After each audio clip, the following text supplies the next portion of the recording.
We'll be starting the meeting in 2 minutes.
Good morning, everyone.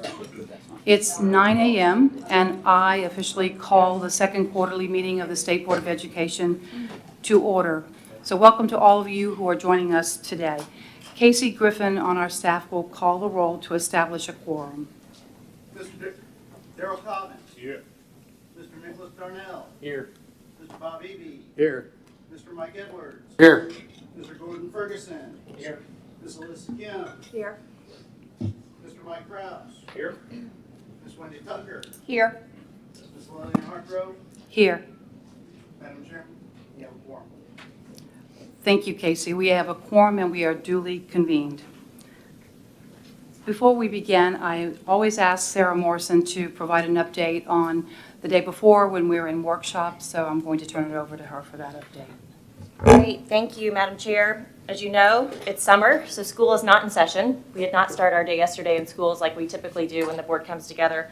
But we were able to use the morning time of our Thursday before the meeting to really think about sort of the goals and priority policies for the state board in the 1920 school year. So we had some really good discussion, and the staff will be taking the feedback back from the board and coming back to you with another draft before July of our master plan.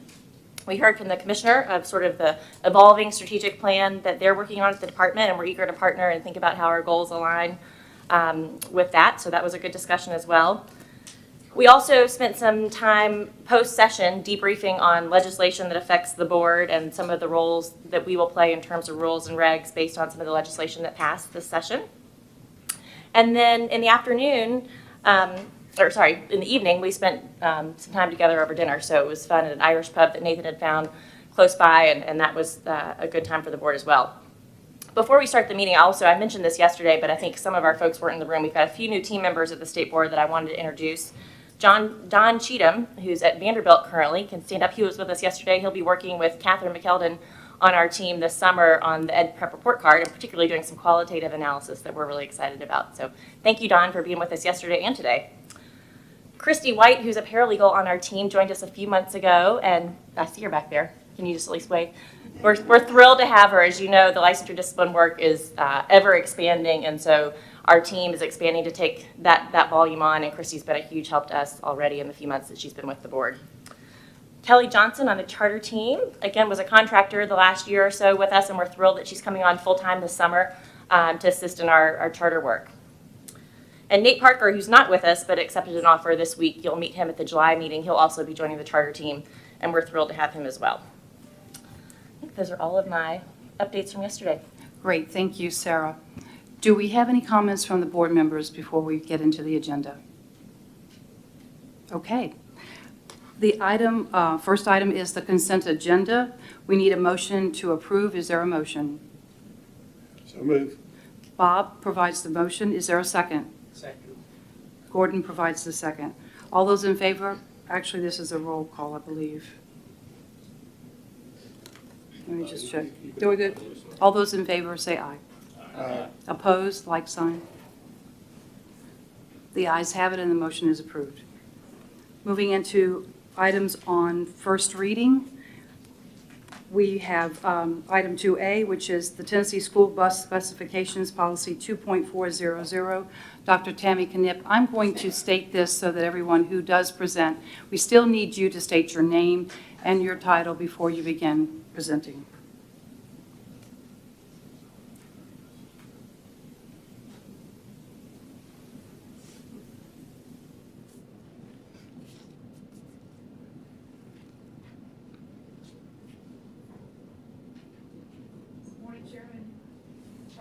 There's a Your button, microphone. like a little silver button. Here? There you go. Oh. And state board members, my name is Tammy Knipp, and I'm the Director of Student Transportation for the state of Tennessee, Department of Ed. We'd like to propose the board consider adopting our newest Tennessee school bus specifications effective for the body build date of July 1st, 2019.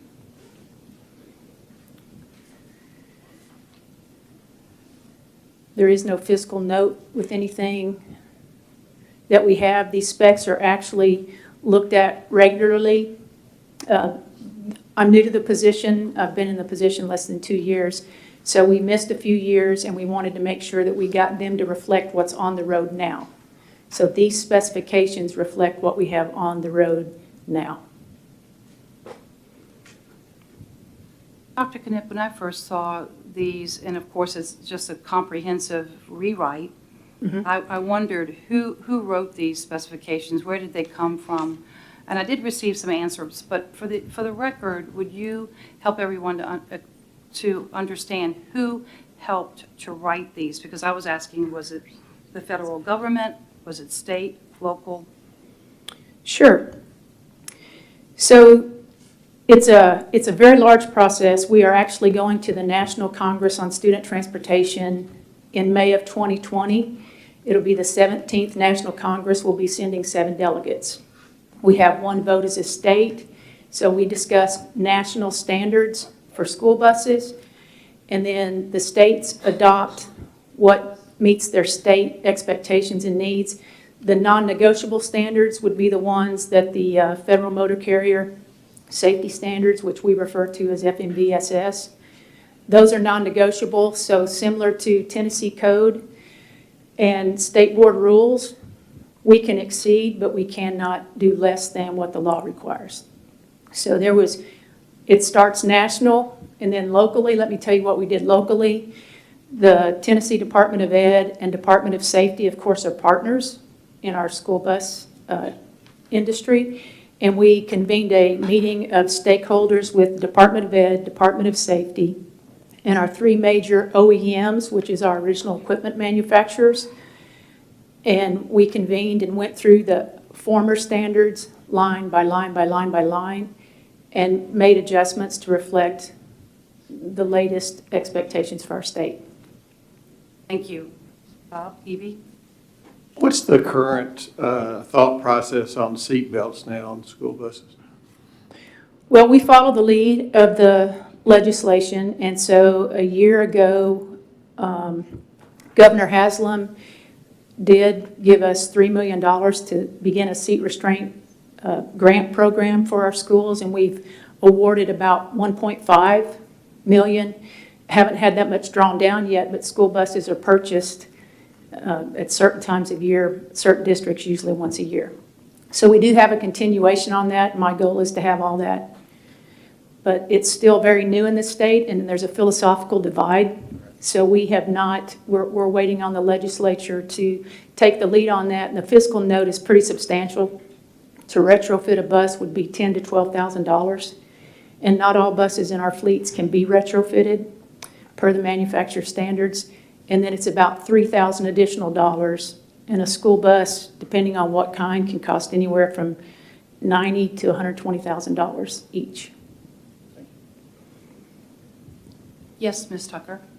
I don't know if you're the right person for this question, but the statute says all buses purchased by an LEA or a private contractor to transport school students. Charter schools often contract with companies that then provide their transportation. are those companies required to follow these requirements too, or is that something that is waivable under the statute, or? No, it's not waivable in the state of Tennessee. We have Tennessee, all of our all of our contracted providers have to follow this. Even if they're contracted to a charter school that falls under an LEA, regardless. Regardless. And so I understand districts obviously will have a direct line on what these requirements are, but will there be communication with the charter schools about any changes that are from the past? I'm assuming it's not that much of a change, right, from the last version to this, but I just want to make sure everybody knows what the rules are for the buses. Absolutely, great question. Our charters and our LEAs, of course, our charters fall under our LEAs, and I just spent about 4 or 5 hours with our Achievement School District as well in Shelby County. We have monitored this year about 90-something% of all of our charters across the state, and we caught some of them last year, so we're almost at 100%.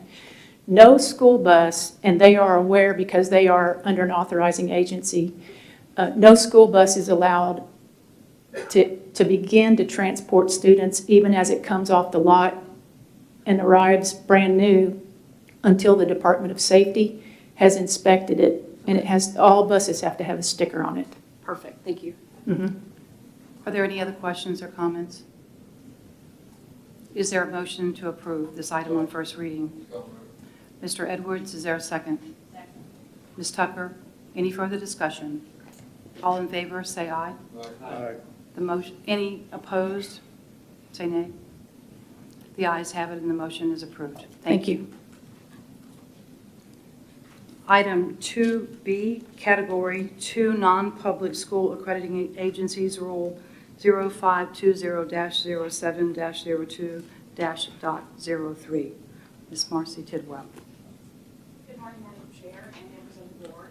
My name is Marcy. Push your microphone. Your microphone. Thank you. My name is Marcy Tidwell. I am the Director of School Choice for the department. As you all know, once every 5 years, private school accreditation agencies make application to the department for recognition and approval in order to accredit Category 2 private schools. The current 9 agencies were approved through the end of the 2018-19 school year. So in December of 2018, 10 entities made application to the Department of Education to be recognized as Category 2 agencies. 8 of those agencies were previously recognized by the department for this past period. 2 of those were new to Tennessee, and 1 agency determined not to reapply to Tennessee because all of their schools were accredited by Advance Ed. The 1 agency that did not reapply for this period was the Catholic Diocese of Knoxville. Applications were reviewed in early spring of 2019, and school site visits were scheduled for accredited schools within each of those agencies. Of the 10 applicants, it was determined that 9 agencies met the state board rules for Category 2 recognition, and 1 agency did not. Those are listed on the board minutes that you have in front of you. The agencies recommended for approval will be for the 2019-20 school year through the 2024-25 school year, so for the next 5-year period. Any questions? Mr. Eby. It's the one that did not, that you recommend not to be approved. So they declined to submit a policy packet aligned with Tennessee's requirements. Do we know why they declined to do that? So during the application process, each of the agencies was given an opportunity to either clarify or provide additional information. If I remember correctly, only 1 agency had everything in their application for me to determine that they met exactly precisely state board rules. All of the rest then submitted that additional information so that we could say they are requiring their schools to meet those rules. Basically, the Classic Latin School Association just determined that the rules that are set forth by the Tennessee State Board of Education did not align with their accreditation standards, and they weren't willing to make that exception for their standards. Other questions or comments? Is there a motion to approve? Move for approval. Mr. Eby provides the first. Is there a second? Mr. Ferguson provides the second. Any further discussion? All in favor, say aye. Opposed? The ayes have it and the motion is approved. Thank you. Thank you very much. Item 2C, Individualized Education Accounts Rule 0520-01-11, Ms. Rebecca Wright.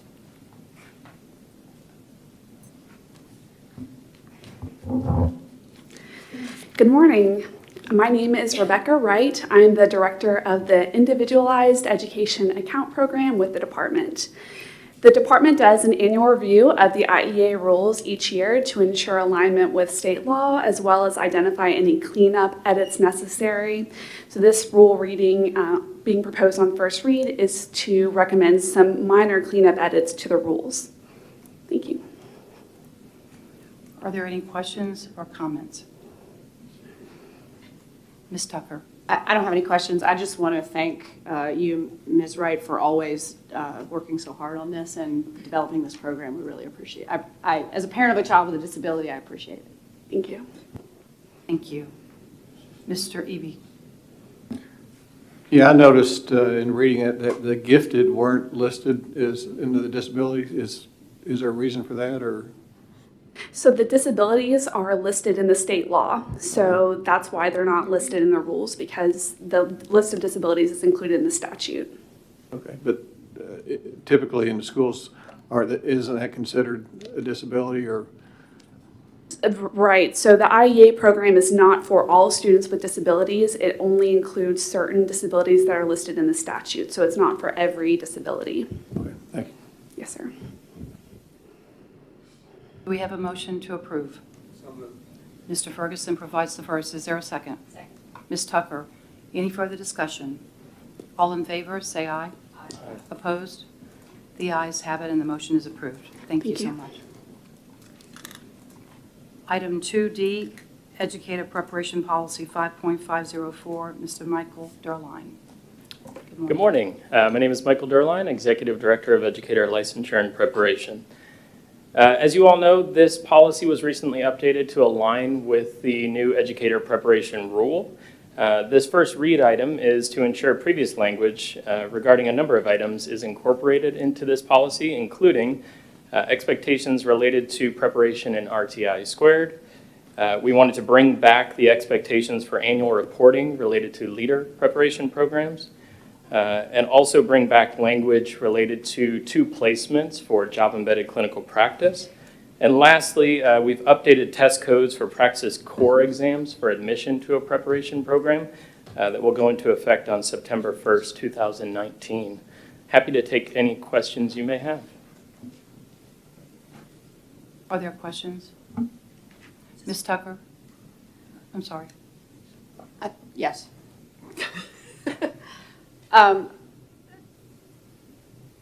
Is this where we had the situation, we received, and this may not be a question for you, it may be a question for legal, but we received an email from one of the Catholic schools regarding the requirements for student teaching in public schools, and a request, I think we all received an email on that, a request for that language to be amended because their student teachers teach in Catholic schools. Right. And so I think maybe Ms. Sanders may be the right person to address that, or unless you want to give a legal opinion, I don't know. I don't have the degree, but There you go, it should probably be Ms. Sanders. Just wanted to ask if that was possible, and if not, the legal basis. Sure. So my name's Angie Sanders. I'm the general counsel for the state board. That we've looked at that type of language and if that would be possible, and that language would not be possible essentially to draft that in compliance with the Constitution. There's a requirement that anything that we do be on a secular basis. So if it would have the effect of letting other schools who were not religious schools to be able to take advantage of that, then we could try to figure out a way. But we really can't figure out a way to draft that so that it wouldn't only affect a religious institution. And so because there's no secular basis for that language, we wouldn't be able to do it. So it would be a First Amendment It would be a First Amendment constitutional issue. Yeah. All right. Thank you. Thank you for the clarification. Any, Mr. Edwards? Mr. Fry? So- Do you want to speak? Okay. This is my perennial question. On page 9, help me understand what 150 means in qualifying score under math. So you're referring to the Praxis Core Yes, sir. assessment. I can make the assumption that the process is the same for the Praxis Core exams as it is for the Praxis 2 content assessments. I know Kathy Pruner is here. Is that accurate? And what does that mean? So what that means is that there's a standard setting study, and there is a group of individuals, experts in the field, that come to ETS, and they go through a rigorous process to essentially look at every single test item and determine the likelihood that the, I'm forgetting the term that's used, but essentially the candidate that they agree should meet these expectations would get that question right. So some questions are harder than others, and ultimately at the end there's a norming process where they get to a point where they determine the exact cut score that would be applicable based on their responses. So how many questions are on the test? That I do not know. How many questions do you have to pass to make a 150 score? So it's my understanding it's the cut scores are not about and should not necessarily be about the percentage of correct answers, but more about the number of questions correct based on the varying weights associated with each question. So some of the questions are much more difficult than others. And how do we as a board take that number with knowing that some, it's a graduated difficulty, and know that that math score informs us that that candidate is knowledgeable in every subject from 8th grade math through advanced calculus? Well, keep in mind this assessment is an entrance assessment, so it's not about the end. It's not the same as a Praxis 2 assessment that the educator takes just prior to entering the classroom. So this is a different type of assessment. I think just generally, though, it's a matter of trusting the process that ETS has to go through the standard setting study process. And we have tried to make it a point to include Tennessee representatives on that panel as often as we possibly can. So oftentimes we will get emails asking us to recommend Tennessee folks for these standard setting studies, and we recommend both EPP and district representatives. So my recollection is that while that 150 may change for the endorsement score, there isn't a lot of swing. And it's like textbook selection. There's no way in the world we can read in every textbook, and if we did, we wouldn't know what we were doing anyway. So we do have to rely on experts. But when we looked at it before, there were 60 questions, and if you got 32 right, however degree of difficulty, we awarded an endorsement from 8th grade math through advanced calculus. And while I have no reason to not have confidence in those experts, I would love for those experts to come before us and help me understand how they got there. I think that's definitely something we could do. We have a number of folks who've been involved in the process, most recently from the teaching reading assessment. And we could have them come to maybe one of these subcommittee meetings and talk about their experience. Well, I specifically would like that to happen. And secondly, I really want them to go in and walk us through so that at least I, for one member, can have comfort in these praxis cut scores.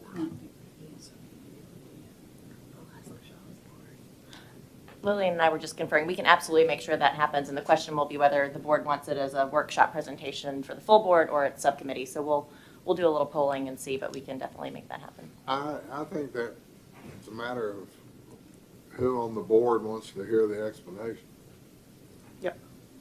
We can take a poll now. It looks like I said, well- everyone wants to hear this, so it should be in workshop. Workshop presentation, that sounds good. Mr. Kraus? Michael, anytime we have anything related to EPPs, we always communicate that even on first reading, then out to the deans, I'm Correct. assuming? And so what's the feedback loop then? Do you typically hear back from the director of teacher preparation? Do they actively engage in this process? Do you mean anytime there's a policy Yeah, recommendation? just generally. Generally, yes.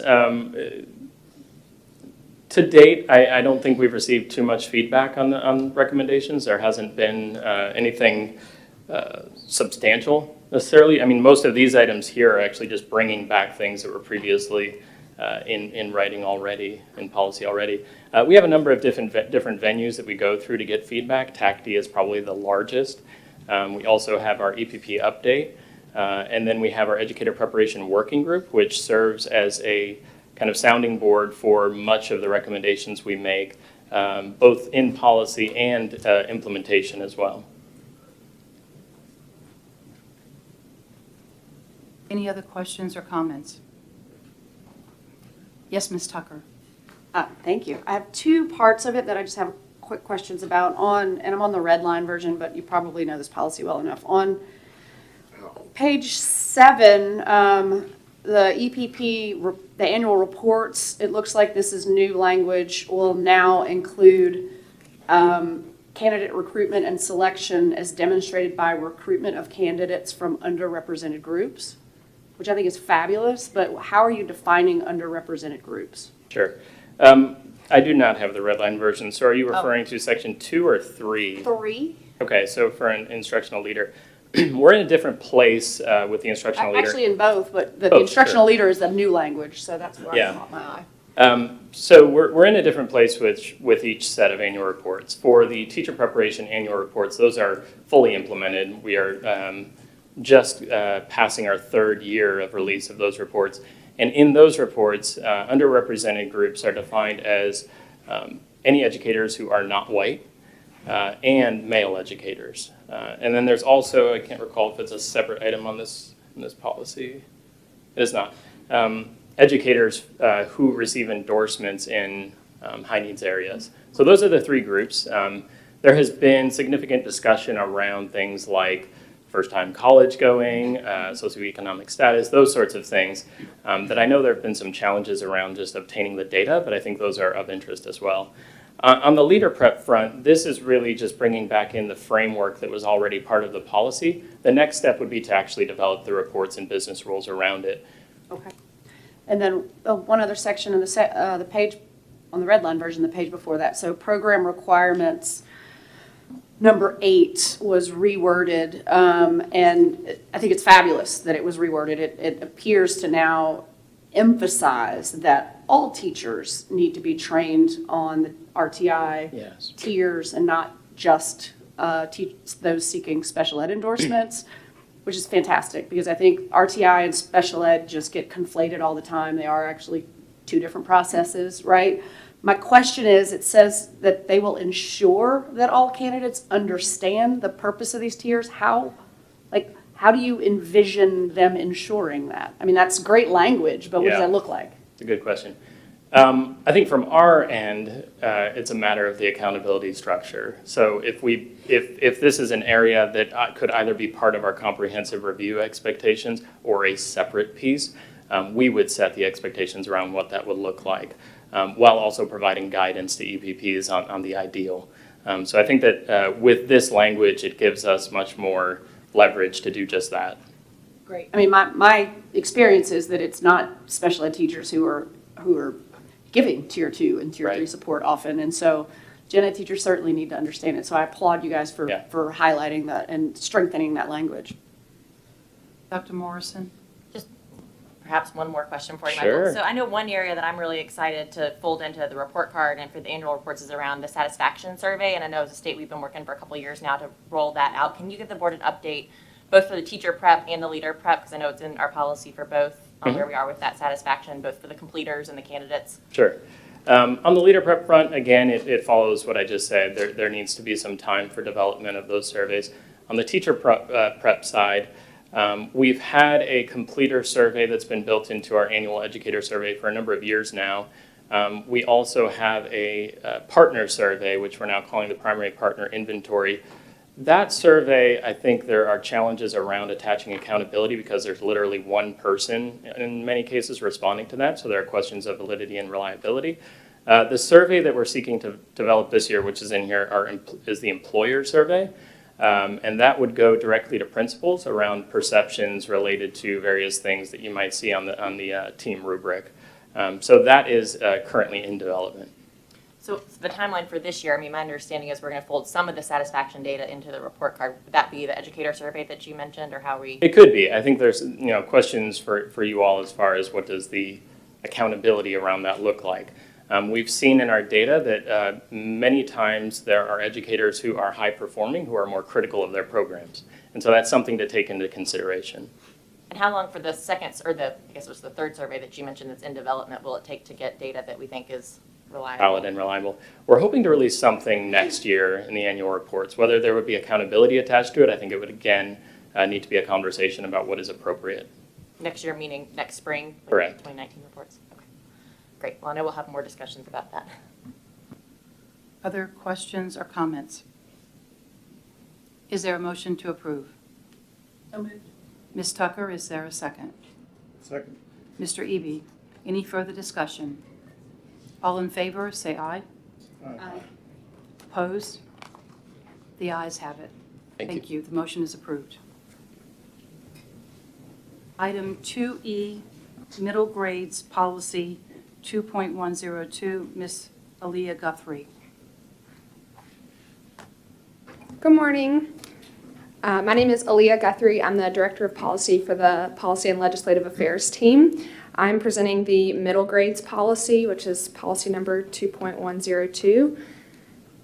The middle grades policy was recently updated, and today we're only recommending a small change that was actually brought to us because of some questions that were asked to State Board staff, seeking clarification about students who successfully complete high school coursework prior to 9th grade. So this is just adding that one change on page 1 of the middle grades policy to indicate that students who successfully complete a high school course prior to 9th grade shall receive credit for that course.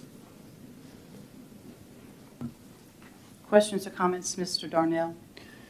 Just want to get some clarification. So I know Algebra 1 is a common course that middle school students will take. Requirement for high school is 4 years of math. Is that correct? Mm-hmm. But yet Algebra 1 would not count if taken in 8th grade. Is that right? Yeah, so the next policy, which is on final reading today, is the high school policy, which clarifies specifically how this will work when it relates to math. So while you'll still get credit for Algebra 1 if you took it prior to 9th grade, the requirement to take 4 math courses while in high school will also still stand. So it almost seems like, in a way, just the thought of a punishment in you achieve, you're able to take this higher course in 8th grade, and then here you go, and you still have to take 4. And let's say that, the field that you've decided to go into, you really don't need calculus or some high-level math when you could take an additional English course or or something like that. So that's just a thought,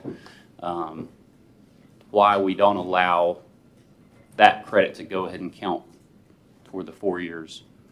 This may be something that the board chooses to look at as part of the graduation requirements sort of study group that we mentioned yesterday. So I think maybe we'll put a pin in that and see what the committee. Right, that was one that specifically we talked about in the group, and so we're going to have a working group to look at, does it make sense to reconsider graduation requirements? Any other questions or comments? Is there a motion to approve? Mr. Edwards, is there a second? Mr. Darnell, any further discussion? All in favor, say aye. Opposed? The ayes have it and the motion is approved. Thank you very much. Item 2F, Charter School Revocation Policy 6.110, Ms. Testoval. Good morning, Tess Stovall, Director of Charter Schools for the State Board. This first policy that I have for you on first reading is to update the charter school revocation policy based on changes that have passed via the General Assembly and the 111th General Assembly. So specifically updating some of the language to align with statute, as well as updating the references with regard to revocation of charter schools that show up on the priority school list. The General Assembly this year made it a permissive revocation the first time a charter school shows up on the priority school list, and the second time a charter school shows up on the the priority school list, an authorizer would be required to revoke that charter. So we've updated that language in the policy.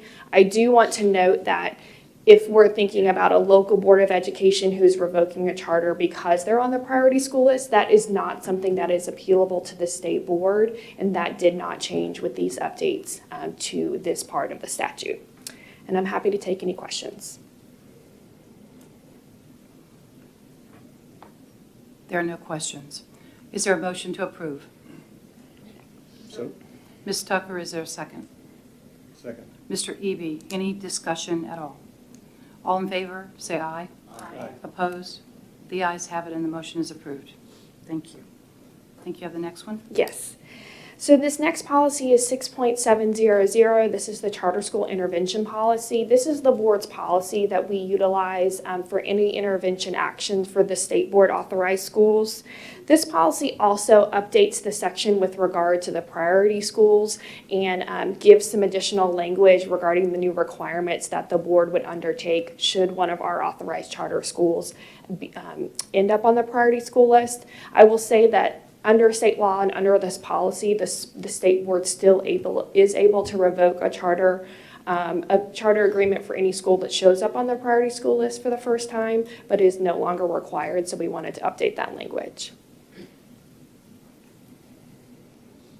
No questions? Comments? Do we have a motion to approve? I didn't hear. Mr. Ferguson, is there a second? Second. Ms. Tucker, any discussion? All in favor, say aye. Aye. Opposed? The ayes have it and the motion is approved. And you're up again. Yes. The final policy I have for you all on first reading is 6.800. This is the charter school renewal policy. There are relatively significant updates to this policy because we want to align it with State Board Policy 2.500, which governs the State Board's process for New Start appeals. We didn't bring this policy to you all in February because the board was hearing a renewal appeal. So that's why you're seeing pretty significant updates to this policy. In particular, I wanted to note two things.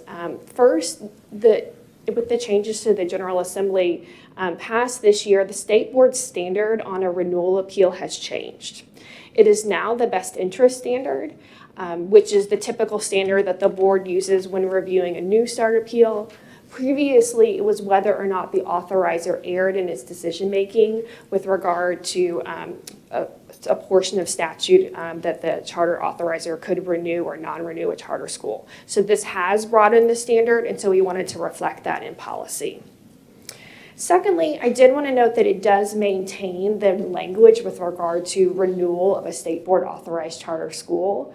The state board won't be in a position to hear renewals of our charter schools because at that point when they're up for renewal, they will be under the Charter School Commission. However, we felt it was important in this policy and across all of our policies that we maintain that language even though we know what's going to be the transition that's going to be happening over the next 2 years. Once the transition officially happens, we would be bringing one motion to the board to repeal all of those policies when we're no longer in the business of being an authorizer and an LEA. And I'm happy to take any questions. Mr. Eby? Yes, Tess, I just want to verify that we don't have any renewals coming up during the interim transition period that would. That is correct. The charter term is a 10-year term, so we would not have any renewals that would be coming up at this time. Any other questions or comments? Is there a motion to approve? So moved. Mr. Eby, is there a second? Second. Ms. Tucker, any discussion? All those in favor, say aye. Aye. Opposed?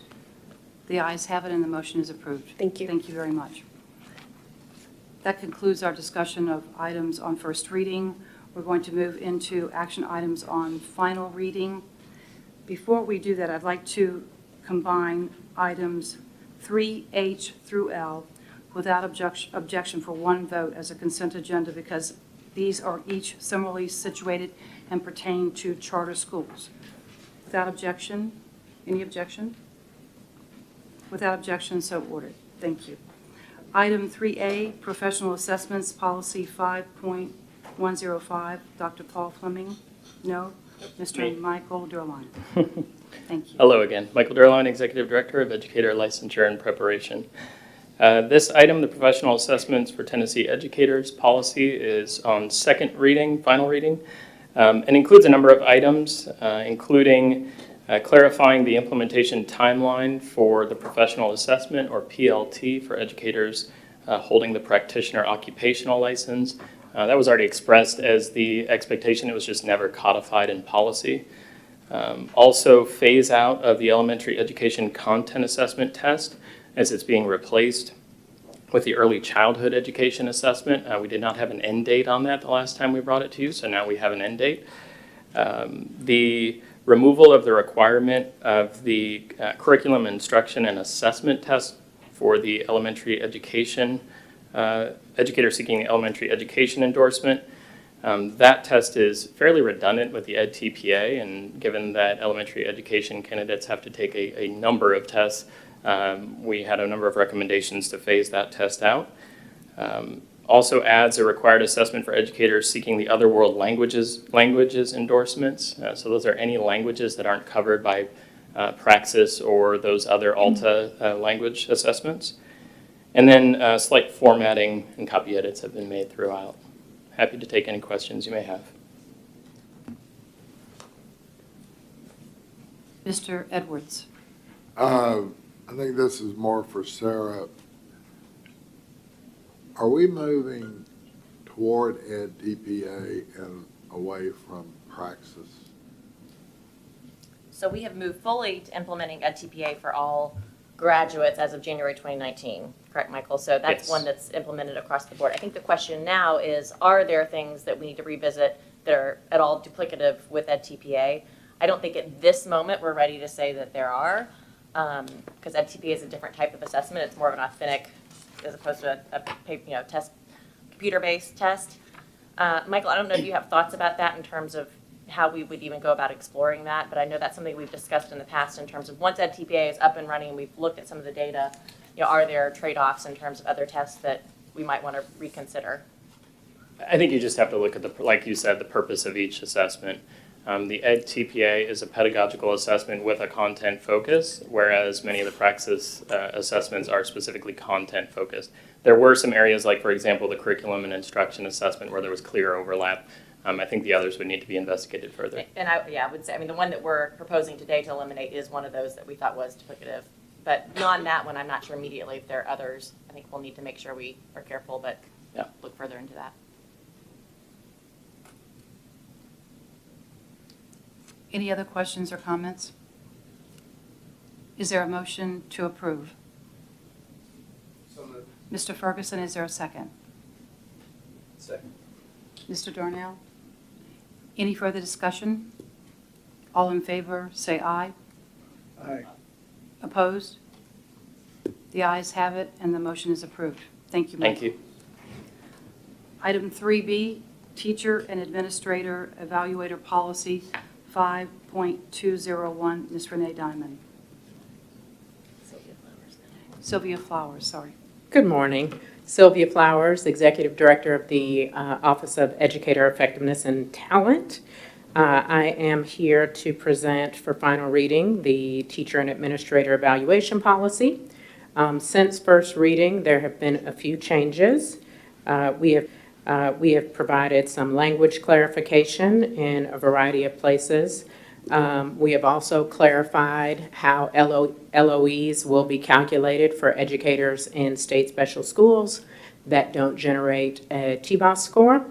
And we have also, in preparation for the 1920 school year, updated the achievement measure selection worksheet, as well as provided a list of the approved observation models that will be used in charter schools and charter management organizations.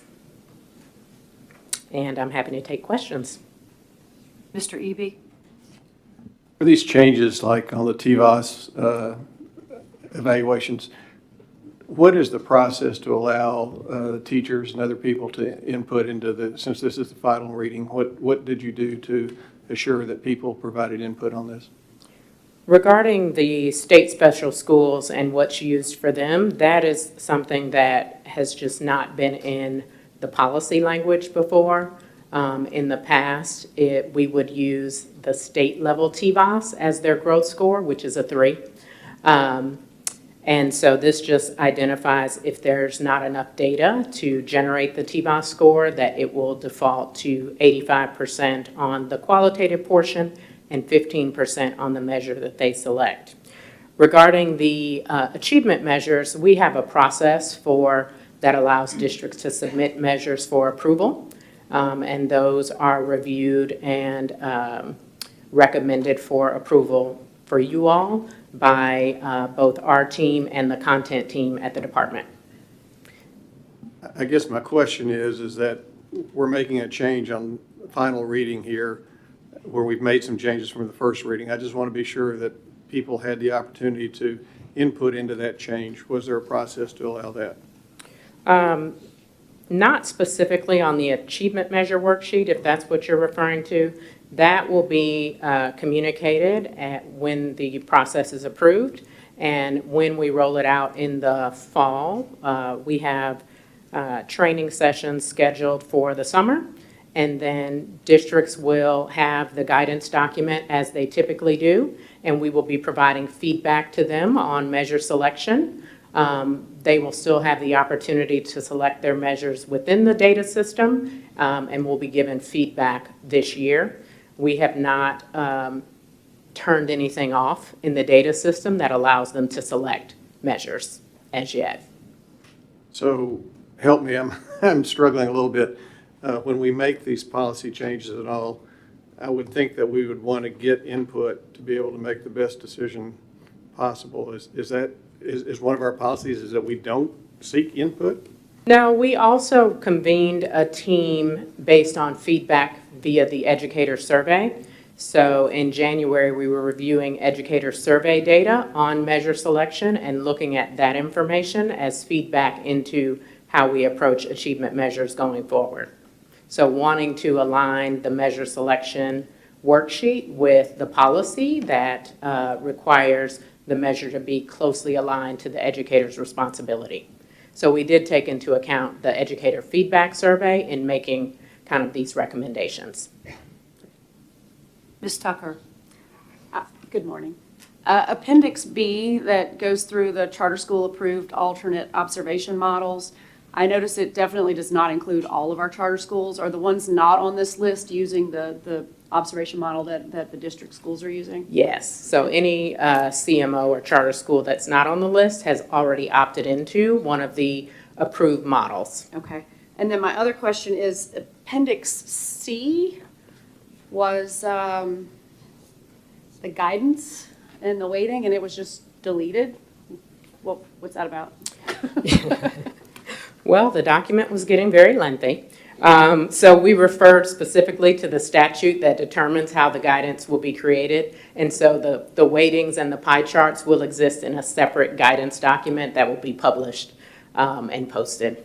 Okay, so you just decided it was too much in the policy, you wanted to give it in a guidance, okay, Yes. thank you. Any other questions or comments? Is there a motion to approve? Ms. Tucker, is there a second? Second. Mr. Cobbins, any further discussion? All in favor, say aye. Aye. Opposed? The ayes have it, and the motion is approved. Thank you Thank very you. much. Item 3C, K to 5, STEM permanent courses, Ms. Lauren Bardwell. Good morning. I'm Lauren Bardwell. I'm the Executive Director of Adolescent Literacy, Social Studies, and Instructional Materials. But today I'm here to propose or present on final reading the new K-5 STEM permanent course. And there have been no changes since the first reading, but I'm happy to take any questions you may have. There are no questions, so is there a motion to approve? Move for approval. Mr. Eby, is there a second? Mr. Edwards, any discussion? All in favor, say aye. Aye. Opposed? The ayes have it, and the motion is approved. Thank you very much. Do you have the next one? I do have the next one. You do. Okay, this time I am here to present the revisions to the social studies standards, not the standards themselves, but the introduction and the appendix. We presented this at first reading, and since then there have been just a handful of edits made to clarify language but not revise any content. But I'd be happy to take any questions you may have. Mr. Darnell? I know I asked you this last time, but just to clarify, all of these changes will be included in the training next month. Yes, our team at the department has met this week to finalize that training, and they will be training the trainers next week. So yes, all of that has been put into the training as it was a collaborative effort between the two teams at the department to develop it. Thank you. Any other questions or comments? Is there a motion to approve? So moved. Mr. Darnell, is there a second? Second. Mr. Ferguson, any further discussion? All in favor, say aye. Aye. Opposed? The ayes have it, and the motion is approved. Thank you. Thank you very much. Item 3E, High School Policy 2.103, Ms. Aaliyah Guthrie. Good morning again. My name is Aaliyah Guthrie. I'm the Director of Policy. I'm presenting the High School Policy, policy number 2.103. A new section was recently added to the high school policy related to eliminating barriers to enrollment and retention of students who are experiencing homelessness or who are otherwise at risk. This section, we're proposing a slight change in response to feedback we received from local school boards that asked that instead we require them to establish procedures rather than to adopt a policy. This item has also been updated to make clarification the same that was made in the middle grades policy that I presented earlier, that students who successfully complete a course prior to 9th grade will receive credit for that course. And then one other small change was made on page 7. This is simply to refer to the grade point average rather than to the letter grade, so that it's more clear when recognizing graduations with state distinction. And with that, I'm happy to take any questions. Mr. Eby? Yeah, this is the policy that requires math to be taken every year. I think we'll look at. Any other questions? Mr. Edwards? Embarrassingly, what's the difference between a policy and a procedure? So the feedback that we received from the school boards, the local school boards, was that the procedures would explain, like very technically how students would be screened or enrolled in certain remediation courses. So if they had to have all of that detailed in a policy, it would just mean that the policy was very long, and if they ever wanted to make tweaks to how they were administering that, they would have to change the policy. And so instead, we're requiring that they have a policy that is more broad, and then they establish the procedures with the central office, rather than all of it being in the local board policy.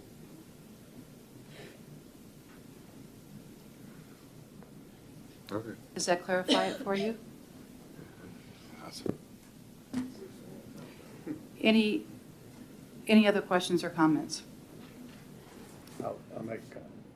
Yes, Mr. Having been a member of a local board for 16 years, I will tell you that we consider the policy the top level, and the procedures are the implementation of how you're going to implement the policy. And as she says, if you're going to make a change, it's much easier to change a procedure than it is to go back through and change your entire policy.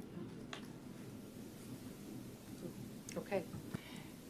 Is there a motion to approve? Mr. Edwards, is there a second? Second. Mr. Eby, any further discussion? All in favor, say aye. Aye. Opposed? The ayes have it, and the motion is approved. And I believe you have the next one? Thank you. So I'm presenting the Educational Interpreters Policy, Policy 5.400. The qualification requirements for educational interpreters are already outlined in the Administrative Rules and Regulations Rule, which is Rule 520.01.02. So for this reason, we're recommending a repeal of this policy. Any questions or comments about that? Is there a motion to approve? So moved. Mr. Eby, is there a second? Ms. Tucker, any discussion? All in favor, say aye. Aye. Opposed? The ayes have it, and the motion is approved. Thank you very much.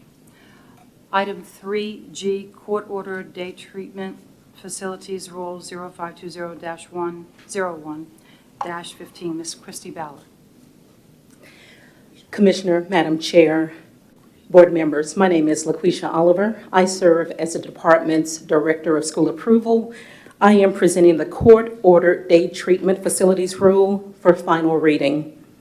The rule is in alignment with TCA 49-3-308, which requires the State Board of Education to promulgate rules pertinent to the transfer of funds from local education agencies to day treatment facilities. The funds are for the provision of basic educational services to students attending the facilities via court order. Since first reading, non-material changes have been made to the rule based on feedback from the Attorney General's office. I am happy to address any corresponding questions. Ms. Tucker?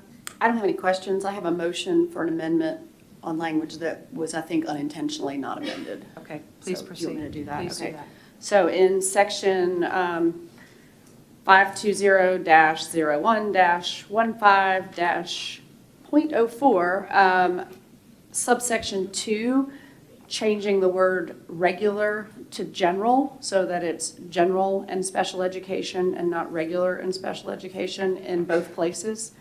And then in the next subsection, 0.05, 3B, deleting the words funding amount and adding instead daily rate. Those were two amendments we discussed at first reading that just, I think, inadvertently got left off. So my motion would be to make those specific amendments. So we have a motion to amend. So I'm asking you, without objection, I'd like to, I'm not saying this correctly. Is there an objection to the motion? Without objection, so ordered.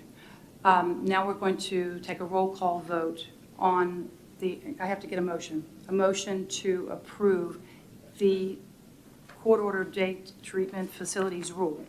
So I need a motion to approve as amended. Do I have a motion? Wendy Tucker, is there a second? Mr. Edwards, any discussion? We have to take a roll call, and Mr. Casey will do that for us. Mr. Cobbins. Aye.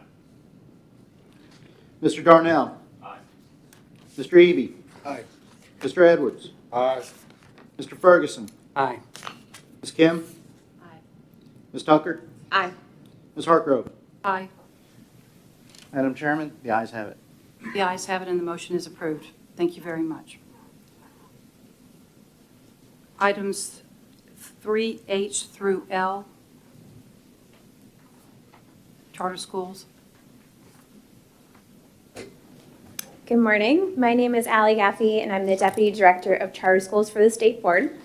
I'll provide an overview first of the changes made since first reading on this group of items, and then be happy to answer any questions that you have.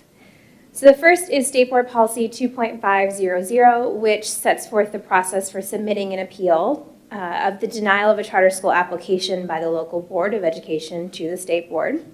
And updates since first reading include a specific reference to State Board Policy 6.111 regarding our rigorous decision-making process, as well as changes passed in the 111th General Assembly. Next is our Charter School Application Review Policy 6.300, which sets forth the principles and criteria that the State Board shall use in reviewing charter school applications received upon appeal. And updates since first reading included an additional description on page 2 regarding the Department of Education sample scoring rubric, as well as, again, changes passed in the 111th General Assembly. The third item is the State Board's Charter School Performance Framework, which is the tool that we use to conduct our annual evaluations for each of our charter schools' academic, financial, and organizational performance. Since first reading, the acknowledgments and about the performance framework sections have been updated to clearly align our work as an authorizer to the greater work of the State Board. The fourth item in this group is State Board Policy 6.500, which establishes the guidelines for the board's oversight and evaluation of its authorized charter schools. And since first reading, we updated one small change there in regard to language about our school site visits on page 3. And then the fifth and final item is the Charter School Quality Charter Authorizing Standards Policy 6.111, and no changes have been made since first reading. And with that, I'm happy to answer any questions that you have. Ms. Tucker. Good morning. So I don't have any questions. I just want to, well, I do have one question. These are all processes and work that will be done over the next 18 to 24 months will transfer to this new charter commission, correct? If they would like them, yes. I mean, it's the appeals. The work is transferring, yes. Right. The rules are around the rules are around the work that Yes. they'll be doing. Not the Yes, rules. yes. Okay. So yeah, and I do hope they don't reinvent the wheel and they do use all of this work. But I just wanted. So I started on the board 5 years ago, and my first meeting was a workshop with the National Association of Charter School Authorizers, where we were learning how to be an authorizer, because that was the first year that we were an authorizer, and none of this existed, none of these rules, none of these policies.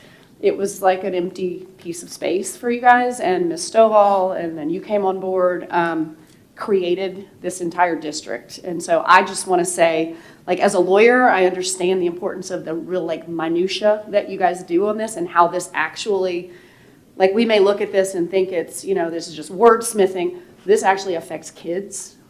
You know, quite a few kids in this state, and it looks like more kids will be affected, you know, with this work. So I just want to thank you guys for the work you've done on this, and hope that the legislature, the governor, the commission, whoever is moving this work forward with that commission, takes the work you've done and builds on it, but appreciates how much blood, sweat, and tears went into it. Thank you. Thank you for that. Are there other questions or comments?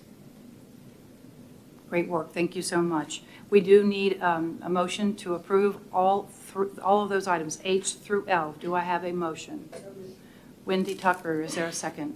Second. Mr. Eby, any discussion? All in favor say aye. Aye. Opposed?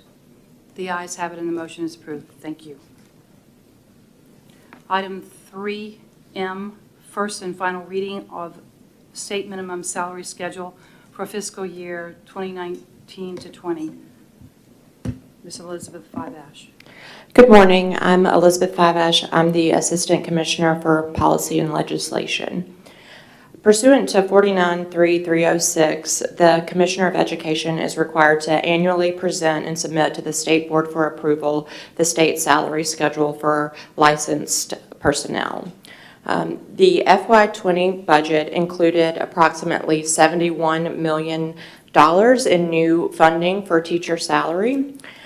Based on that improvement to the salary component, we are proposing that the state minimum salary for the 2019 school year be increased to $36,000 for the base, as well as proposing a $50 increase to each of the increments based on years of experience and degrees. Every one of the districts, I know that the cover sheet indicates that only 60 of the 62 impacted districts received enough increase in funding, but that should say all of the districts that are impacted will receive enough additional funding to cover the increases to the state minimum salary schedule. And I'm happy to answer any questions. Mr. Eby, that answer? That answered my question. I was wondering why the other two are, and I'm certainly glad to see this. Hopefully that can continue in the future to boost up. Thank you.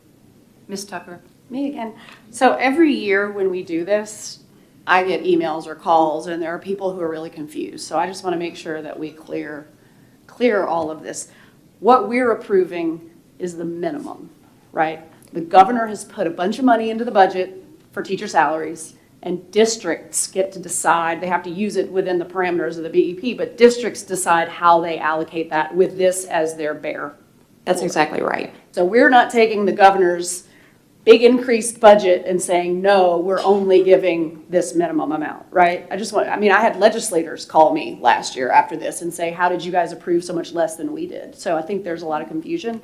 I just want to make sure if you have a problem with how much you're being paid after this, talk to your district. That's exactly right. Okay. That's the message I wanted to get out. Thank you. Yes. Just again, on that sort of same point of clarification, Elizabeth, can you remind the board sort of what we require around differentiated pay and how that relates in terms of differentiated pay and alternative salary schedules with the state minimum, how they're different? Sure. Again, as Ms. Tucker mentioned, the state minimum is just the minimum amount that a teacher in Tennessee who is with 0 years of experience can be paid in the state. Most districts are well above the state minimum, and this is, so any differentiated pay or alternative salary schedule has to include the minimum, but again, most of them are well above this. Only 62 school districts are impacted because those are the only districts that are paying salaries that are at the current minimum of $35,000. So again, a vast majority are above that. But the differentiated pay, all of that is outside of the state minimum salary schedule. This just sets the baseline that a teacher must be paid. Just sort of on that same note, again, sort of philosophically, we're trying as a state to continue to raise the floor. So we're saying, no teacher in Tennessee will make less than $36,000.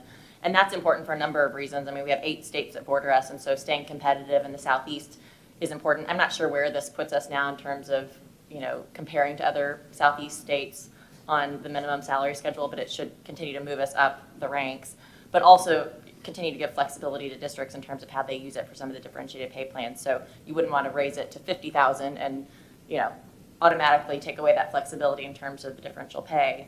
But can you all talk a little bit about how you thought about that in terms of the $1,000 increase to the minimum? Sure. So when any increase into the instructional salary that's made by the state has to be matched by local school districts. When we are looking at increasing the minimum salary, we are running numbers to, again, try to move the number as high as we can without incurring a cost on the local school district that's not covered by the $71 million increase to the instructional component. That's when we get into the unfunded mandate conversation. So we are making sure that we're not putting an extra financial burden on any district. But again, we want to be competitive. The states around us Some of them still have the very rigid step and ladder, as it was previously referred to, salary schedules. Again, Tennessee has been very thoughtful in making sure that districts are thinking about how they're paying their teachers, the differentiated pay, the alternative salary. That's why we've moved to just a state minimum rather than having every single step set rigidly by the state. And again, we want to continue to look at this. Again, this investment from Governor Lee, I think, signals that he's committed to continuing Governor Haslam's work on teacher salary, and expect we'll be back next year, hopefully increasing it again. Thank you for that explanation, because I do think it can be confusing as to why we wouldn't raise it more in any given year, and the local funding sort of consideration I think is important. So thank you. Mr. Edwards? Just as a clarification, this is salary and not any other component of compensation such as insurance. This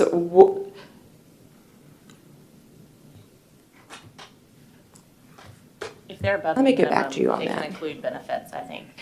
One of the things that people will see is that they will get a salary increase when in fact it's a compensation increase. And LEAs can have things like inflation in their healthcare costs and direct that money toward covering that, and teachers, and it's really not oftentimes or sometimes a take-home pay.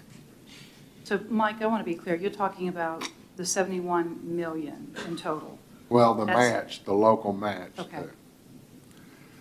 So it depends on if the district's average salary is above the state average. So for some of these districts, they cannot use that money on benefits. It has to be used on salary.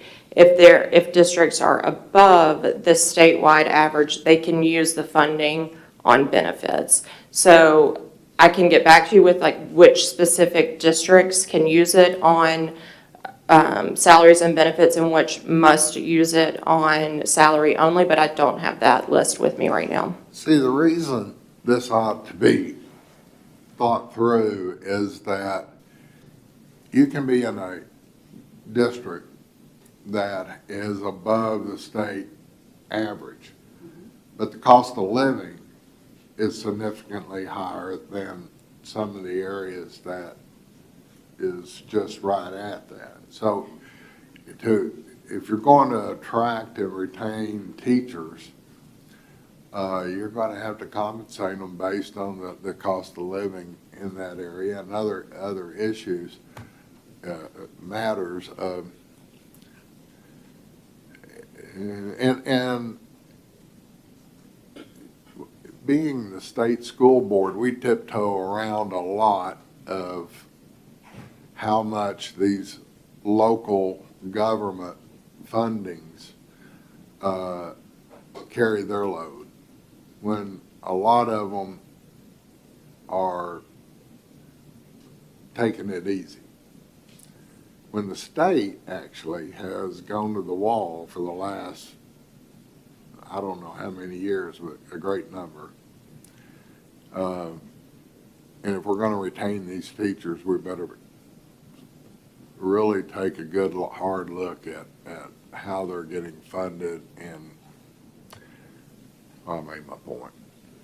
No, that's a very fair point, and we are actually right now in the process of compiling over the past several years local contribution versus state contribution to see how different or similar they are, because that is something that we hear as well, is that the locals, are just sort of at that minimum, and there's not an incentive for them to increase the local funding. So we're pulling that data to see what is actually playing out in the numbers, and we're certainly glad to share that with you all once we have that compiled. I think it is important for us to be able to see that information. I know that there are districts that are paying more than their fair share, just through discussions with superintendents, directors of schools. There are a variety of reasons, I'm sure, why districts have not been able to come up to the level that they should. including taxation. But I'm just sitting here thinking, we have no leverage over what might be mandated to school districts for what they have to do. I've had superintendents, old language, directors of schools say to me, I wish there was something in legislation that would require our districts, our counties to put up their fair share. And that's not something we have control over. So just want to, we all know that. But Mike, your point is well taken. Just rhetorical point. I would hate to make $36,000 and have to pay my college debt off, along with everything else. Not including the amount of money you will be paying into your classroom to give the students supplies. I think we all believe that teachers deserve to earn a higher wage. Yes, Mr. Kraus. I would not miss an opportunity to note that you live in one of the most affordable states in America for higher education right now, and that it is entirely possible, and now I'm being very serious. You make a great point, but making $36,000 a year if you had Tennessee Promise that paid your first 2 years, or you could go become a teacher at UT Martin, UT Chattanooga, or UT Knoxville totally free due to the UT Promise. I think it illustrates we've got a policy synergy right now that's pretty unique that I've seen Governor Lee really doubling down on, which is to say K-12 decisions have this complete Venn diagram overlap with higher ed decisions. We need to do our piece on affordability, there's no doubt about it, but I think if you're asking somebody to take these jobs at a minimum salary level, I would rather be doing that in Tennessee than any other state in the South right now, given our tuition levels, which are the most affordable. No doubt about it. We're in a very blessed state and setting very well. 36 is still pretty low. 36 is still pretty low. Totally agree. I just won't ever miss a chance to do a higher ed commercial on video streaming. He was waiting for his opportunity.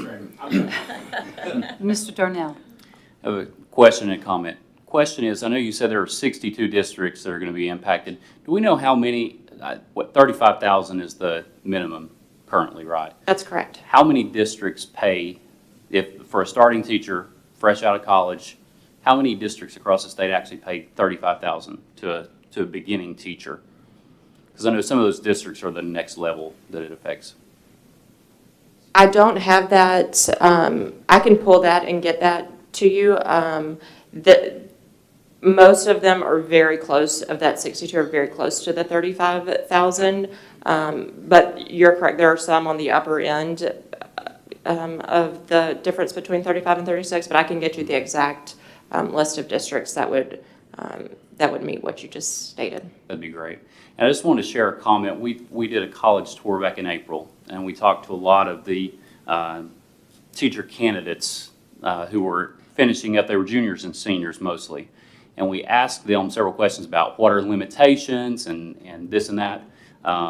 Compensation was never mentioned, not once as far as that. It was, other obstacles in completing their education. But then we asked a different question, and we said, have people tried to discourage you from going into the education field?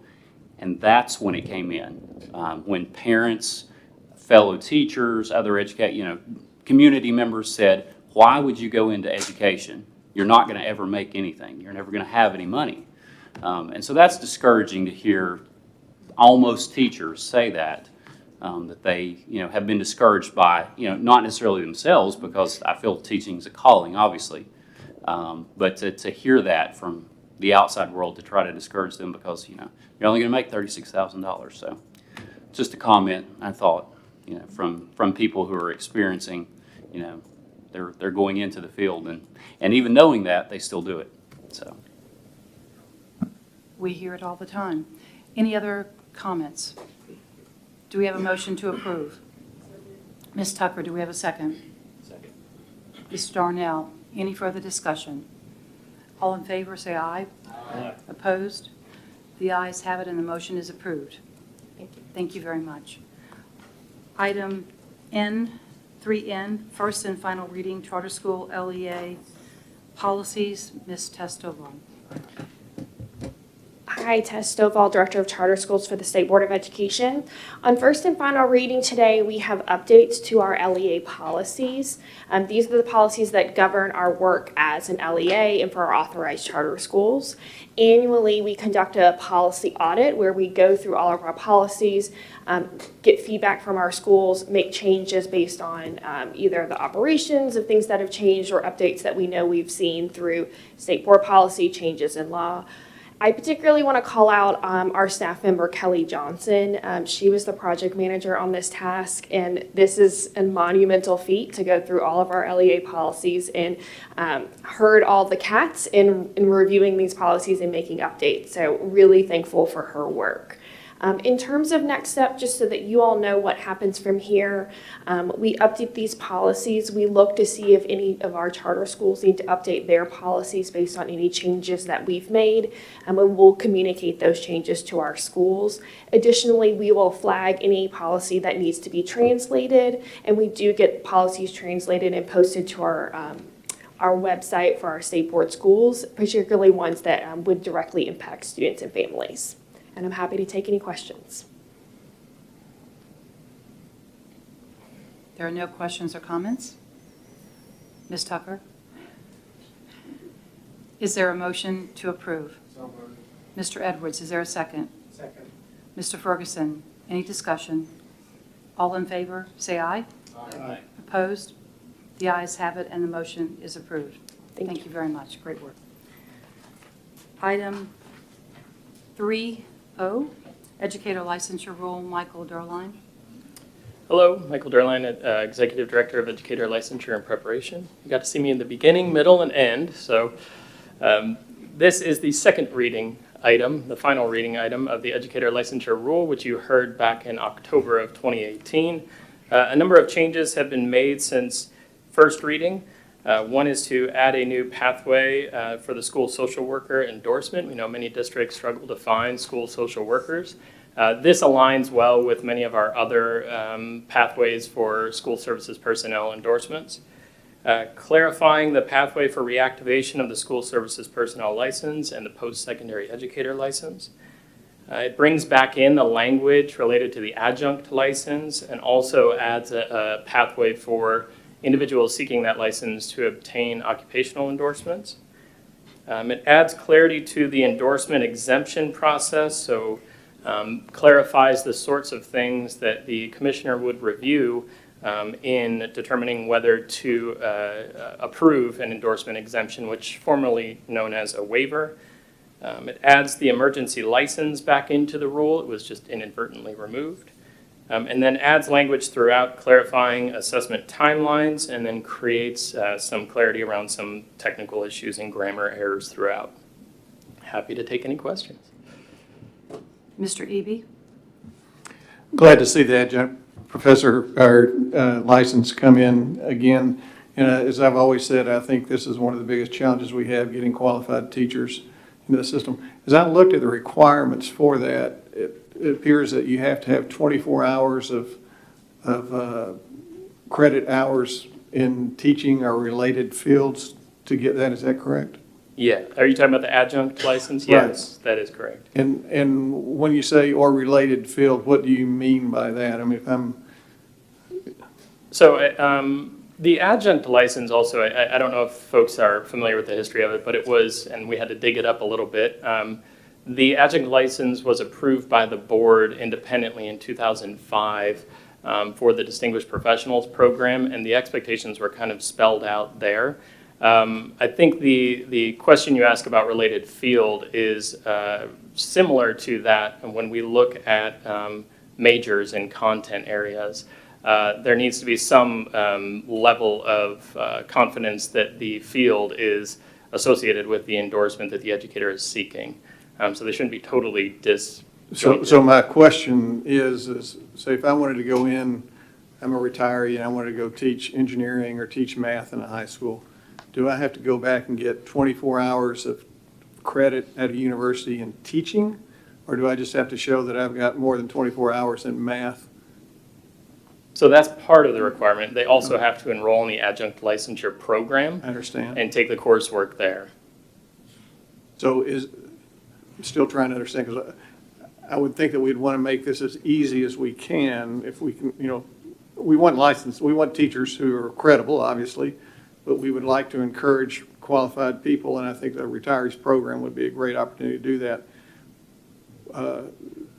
You say you have to take, I'm just trying to understand what coursework they would have to take if they have a master's or a degree in the field. So the coursework they have to take that was approved back in 2005 was related to the, at the time, professional education standards. Those have since changed over the years. So because that program was not brought to the board from the department, and there's really no approval process or review process for it because it's not an EPP, keeping in mind that the professional education standards have changed over the years, the program should be aligned to the current standards, which would be the INTASC standards.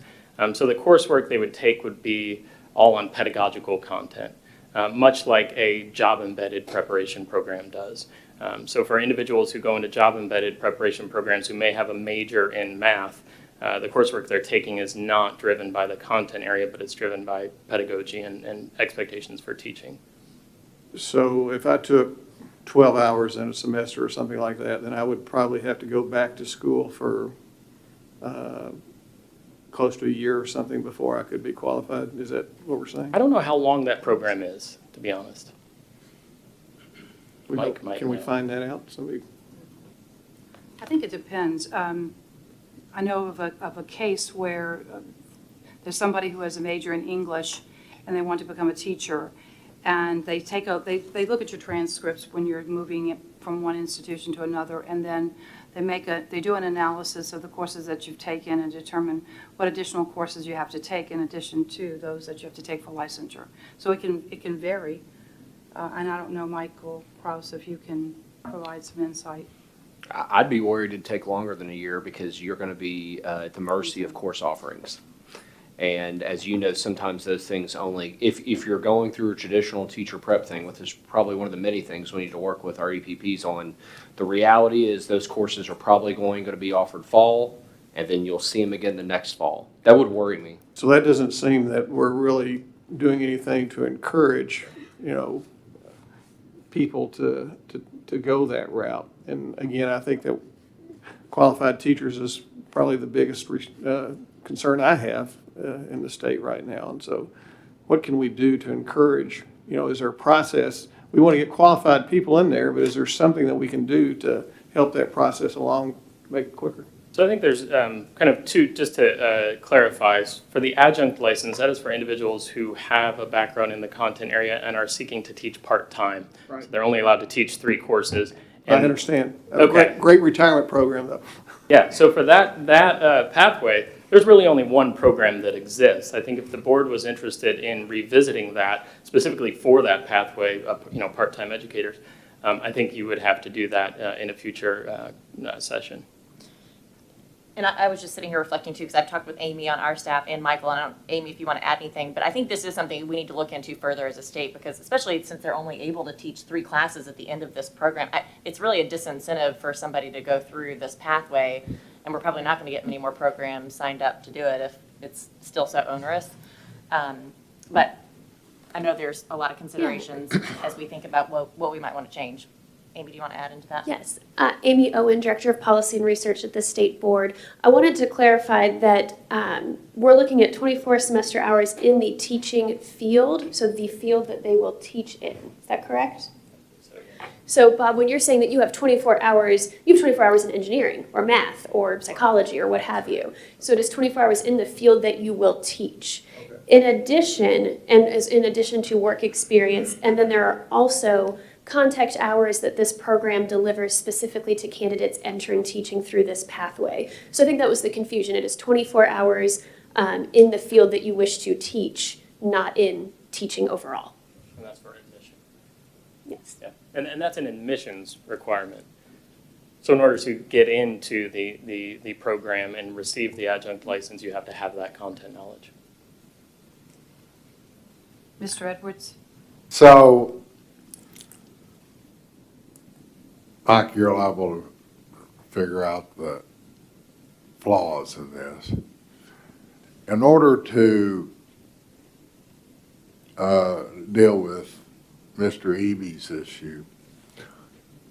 If there is someone who has expert knowledge in a particular field, whether it is engineering or in welding, could they not get positioned as a adjunct at a TCAT and then be embedded in a high school for an AP class? A dual enrollment, not AP. It would be for a dual enrollment class, not Yeah, AP. just or to clarify. dual enrollment. Okay, yeah. And you don't have to go through the pedagogy stuff. Well, in order to get a practitioner license, they would. They would need, but their background, so either they would have a major in the content area or they would have to pass the praxis exam, would allow them to enroll in a job embedded program, many of which are truncated and are not 2 years long. So we're doing dual credit, and those folks haven't gone and gotten it. You know,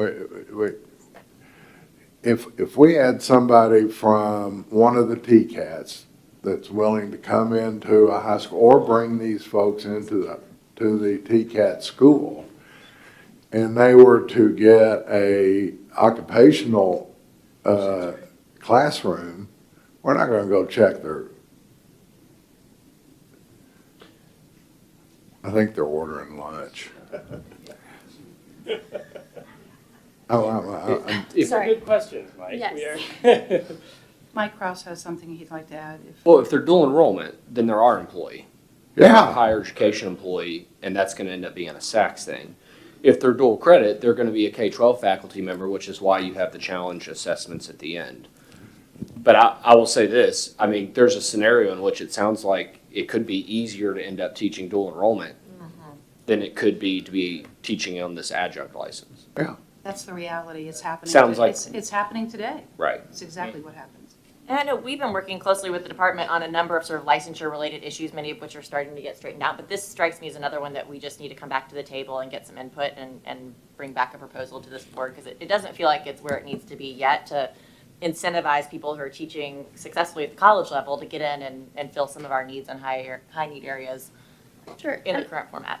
And I think that the discussion about, job embedded, dual enrollment requirements for TCAT versus a high school is one discussion. As we talk about the adjunct license in particular that sort of spurred this conversation, those requirements are in statute, just as a note, if that's something that you all wish to pursue further revision on. Thank you. Good reminder, Elizabeth. Any other questions or comments? I think we still need to vote. I'm so confused. No, I'm kidding. Okay. Do I have a motion? So moved. Mr. Eby, do I have a second? Mr. Edwards, any further discussion? All in favor, say aye. Aye. Any opposed? Oh, thank you. This is a roll call? It's a roll. Thank you, it is. It's not indicated on the agenda, I apologize. It is a roll call. Mr. Casey? Mr. Cobbins. Mr. Darnell. Mr. Eby. Aye. Mr. Edwards. Aye. Mr. Ferguson. Ms. Kim. Ms. Tucker. Aye. Ms. Hartgrove. Aye. Madam Chairman, the ayes have it. The ayes have it and the motion is approved. Thank you very Thank you. much, Michael. The next item is item 3P, Charter School Amendments, Emergency Rule 0520-14-01-.06. Good morning, Madam Chair and members. Angie Sanders. I am the General Counsel for the State Board of Education, presenting to you on first and final reading an emergency rule on charter school amendments, 0520-14-01-06. Tennessee Code Annotated allows the State Board to promulgate an emergency rule if they find that it is required by an enactment of the General Assembly to implement rules within a prescribed period of time that precludes utilization of normal rulemaking procedures. Public Chapter 219 of the 111th General Assembly is the law that created the Public Charter School Commission. It also was a pretty significant rewrite of some of the language that is currently in the charter school law as well. It created a process whereby the state board had to set forth the timelines and appeal process for any charter school that wishes to submit a petition to their authorizer in order to amend their charter agreement. This went into effect on April 26, 2019. As a result of another piece of legislation that was passed back in 2018, any process like this where we would have to create an appeal process would need to be placed in a rule. In order to ensure that we have an appeal process in place should a charter school wish to petition their authorizer for an amendment to their charter agreement and then wish to appeal that decision if they are denied, we need to promulgate an emergency rule to make sure that we have something in our rule while we take the time to promulgate a more robust permanent rule on this subject. So I know that our staff is currently working on a more robust permanent rule that will take into account stakeholder feedback from not only charter schools but authorizers. This is merely a placeholder in terms of getting some sort of process in place should a charter school wish to exercise that legal right to appeal. We have something there so that they can do so. I'm happy to take any questions. There are no questions or comments. Is there a motion to approve? Ms. Tucker, is there a second? Second. Mr. Eby, this requires a roll call. Mr. Casey Griffin? Mr. Cobbins? Mr. Darnell? Aye. Mr. Eby? Aye. Mr. Edwards? Aye. Mr. Ferguson? Aye. Ms. Kim? Aye. Ms. Tucker? Aye. Ms. Hartgrove? Aye. Madam Chairman, the ayes have it.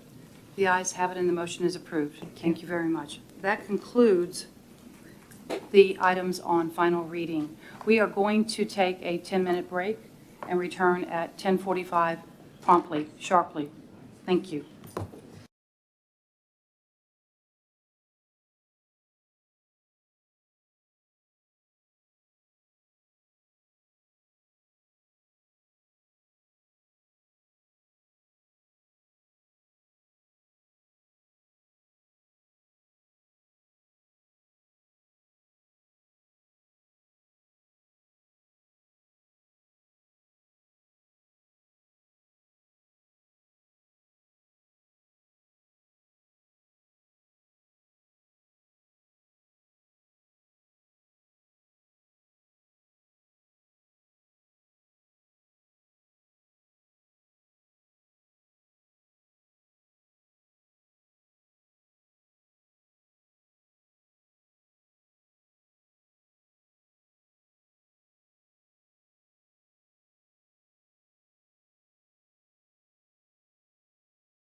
Hi, how are you? 1 minute warning. Right. So other states are excited to embrace this moving up because they could go ahead and split it for us. That's going to be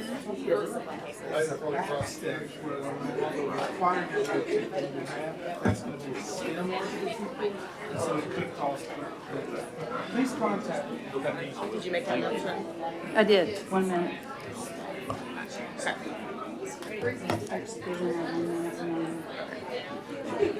It's 10:45 and we are now reconvened.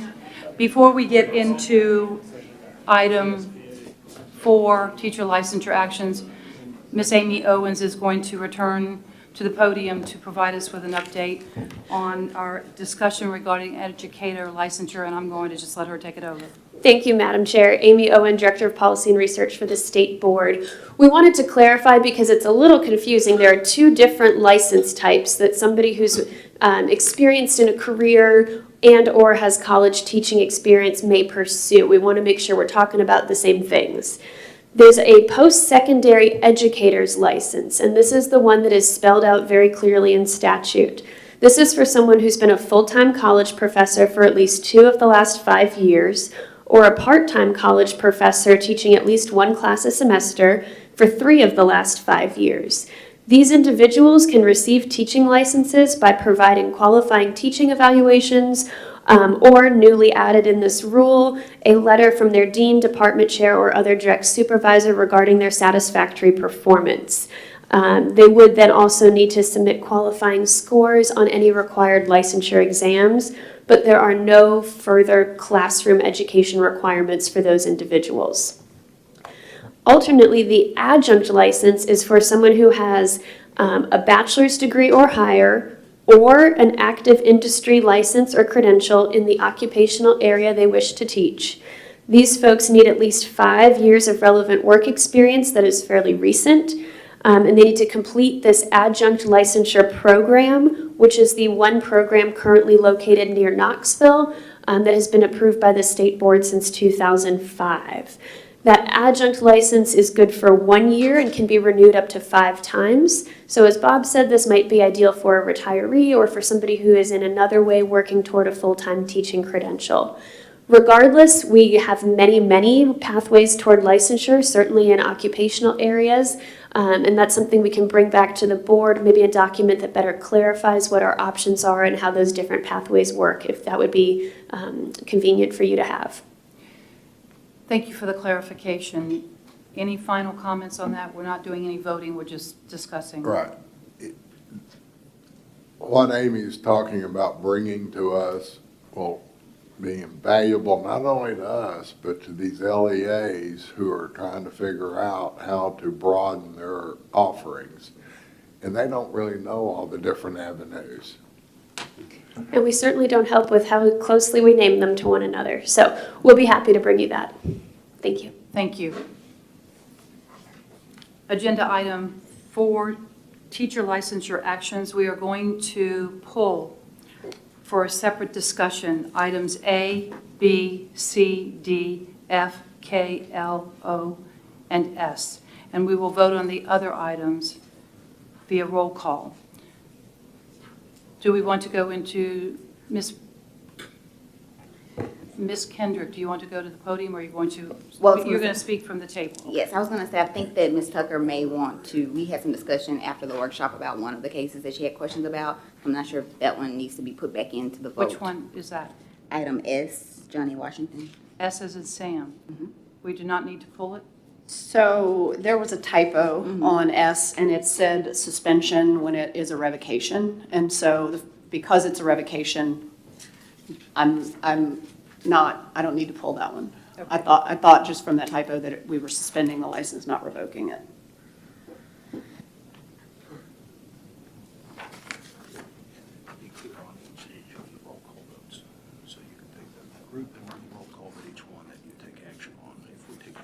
Right, okay, thank you. So we're going to go ahead and take a roll call. We're going to actually, I'm asking for a motion to approve the items that we have not pulled, all in one block, and that would be E, G, H, I, J, M, N, P, Q, R, S, and T. Is there a motion to approve the recommendations?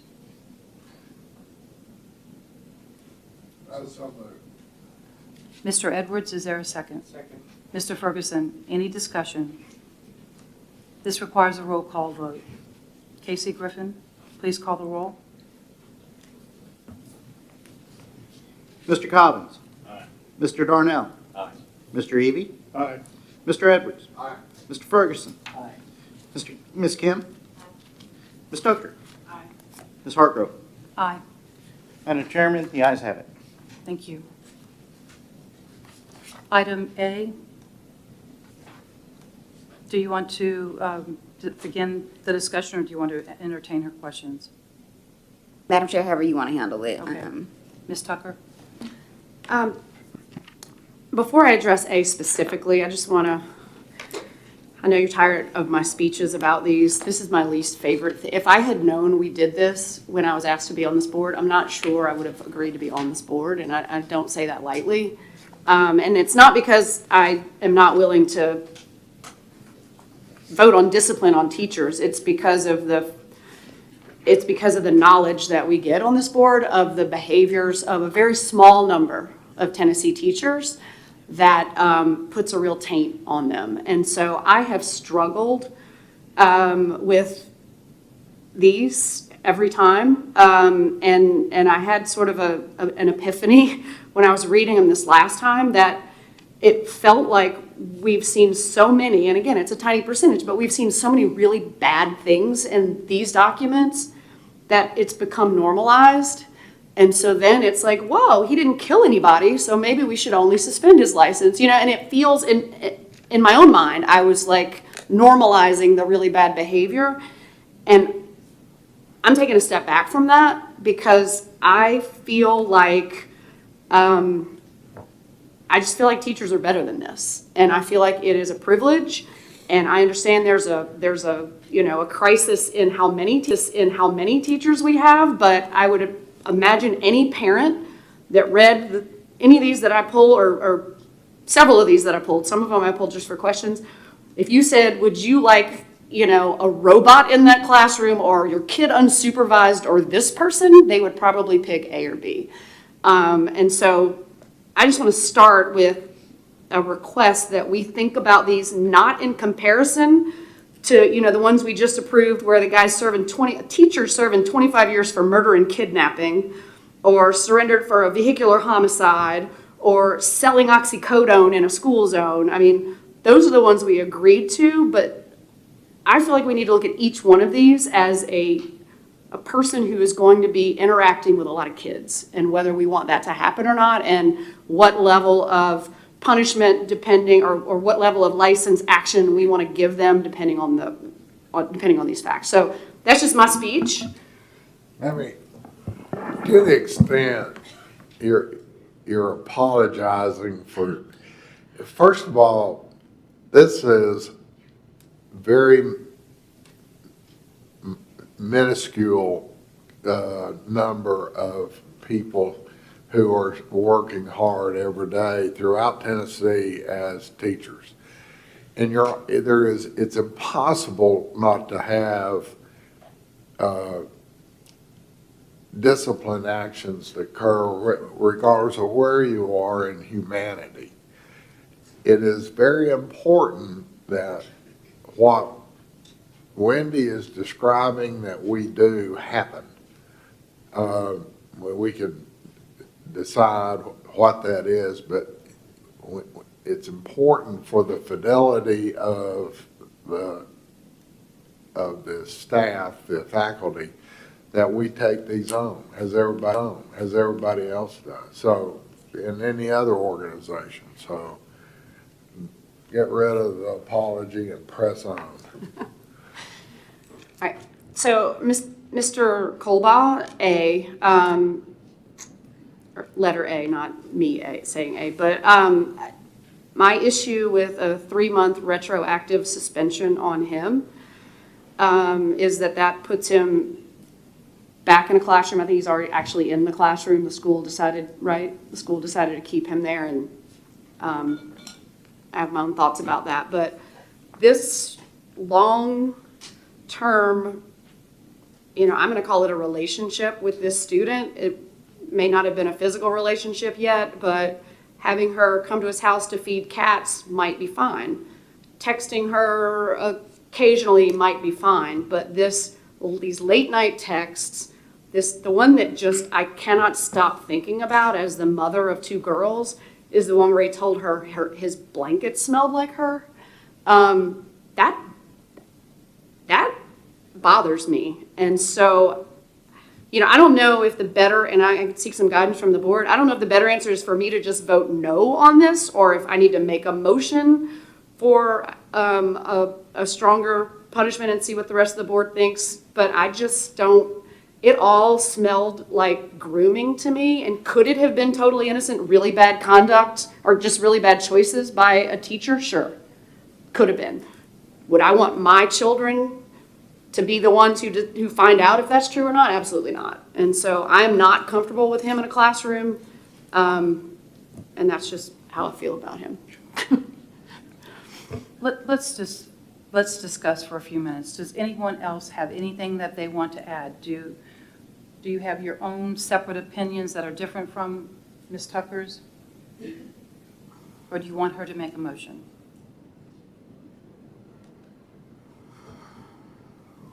When I read it, I'll jump in, because I don't disagree with you. That piece that concerned you certainly concerned me. I didn't take it as something that at this juncture required a stiffer action against his license. The school district certainly has a responsibility to observe and watch this individual, but I also think that based on all the other information that we have at our fingertips, I think that one incident, we are put in a situation where we're trying to interpret and we don't really know for sure. So I wouldn't be opposed to something a little bit stronger in terms of the period of time that the license was suspended, but I wouldn't go for something stiffer in this particular case. So that's my opinion.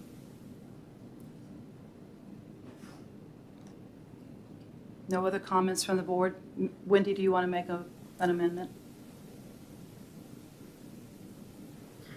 I mean, Ms. Kendrick, correct me if I'm wrong, my options are somebody just moves to accept this, I vote no, we see if more people vote no, and then we figure that out, or I make a motion. I mean, I'm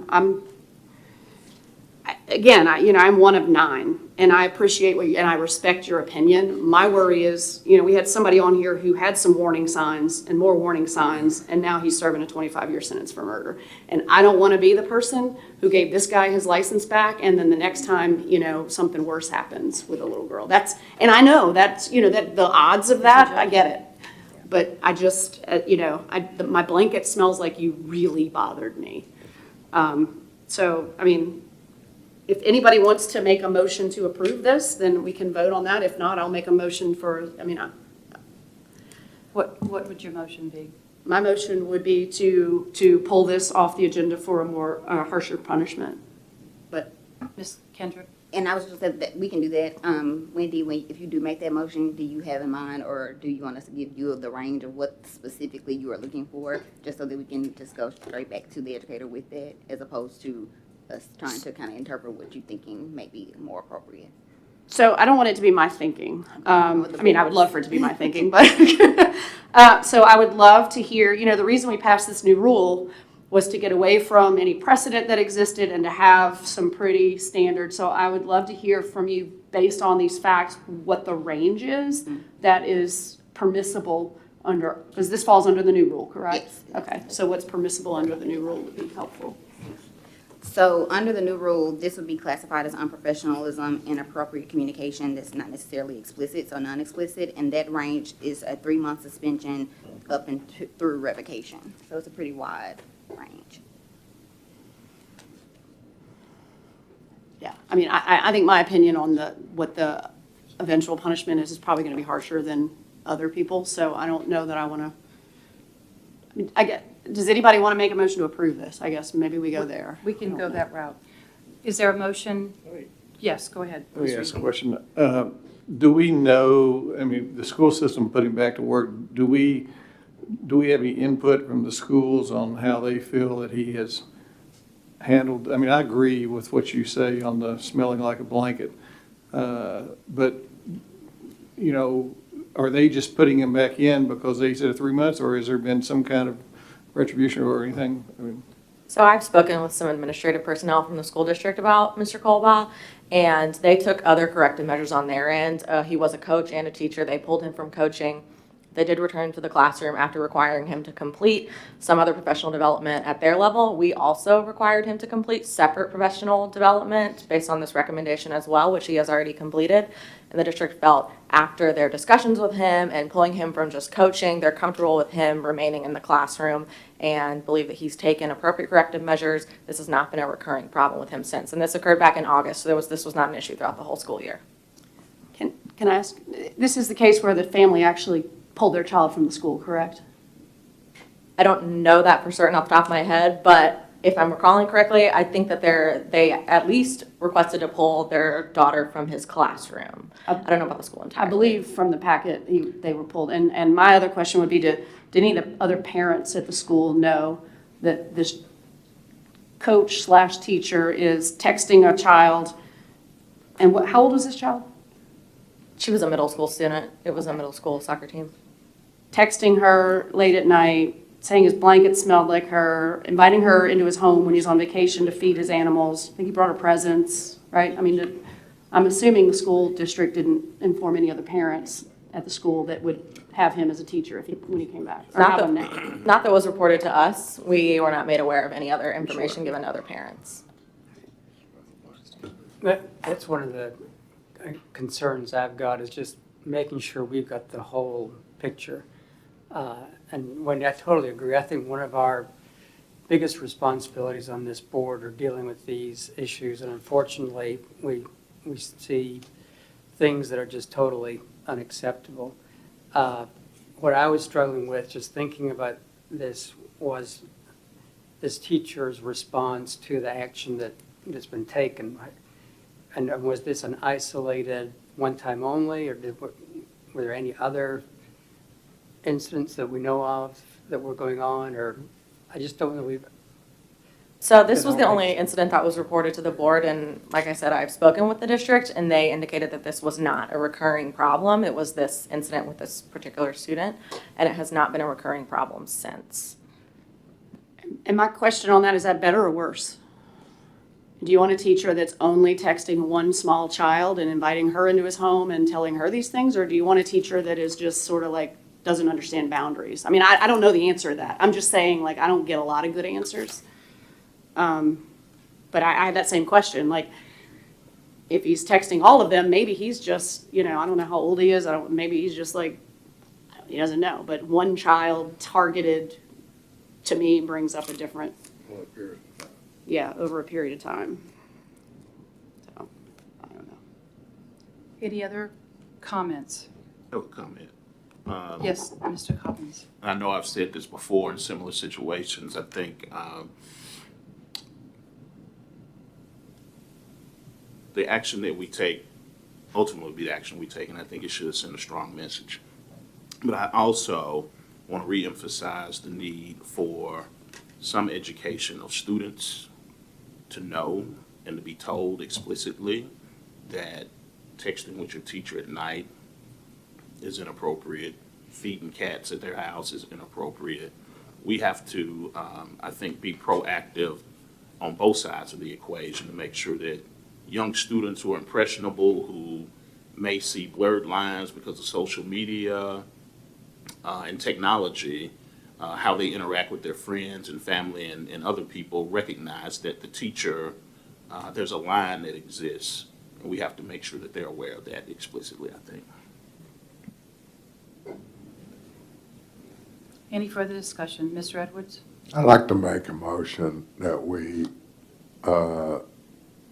defer this and have it reconsidered with a new review of another look at it from another set of new eyes, and bring it back to us on, if that's appropriate.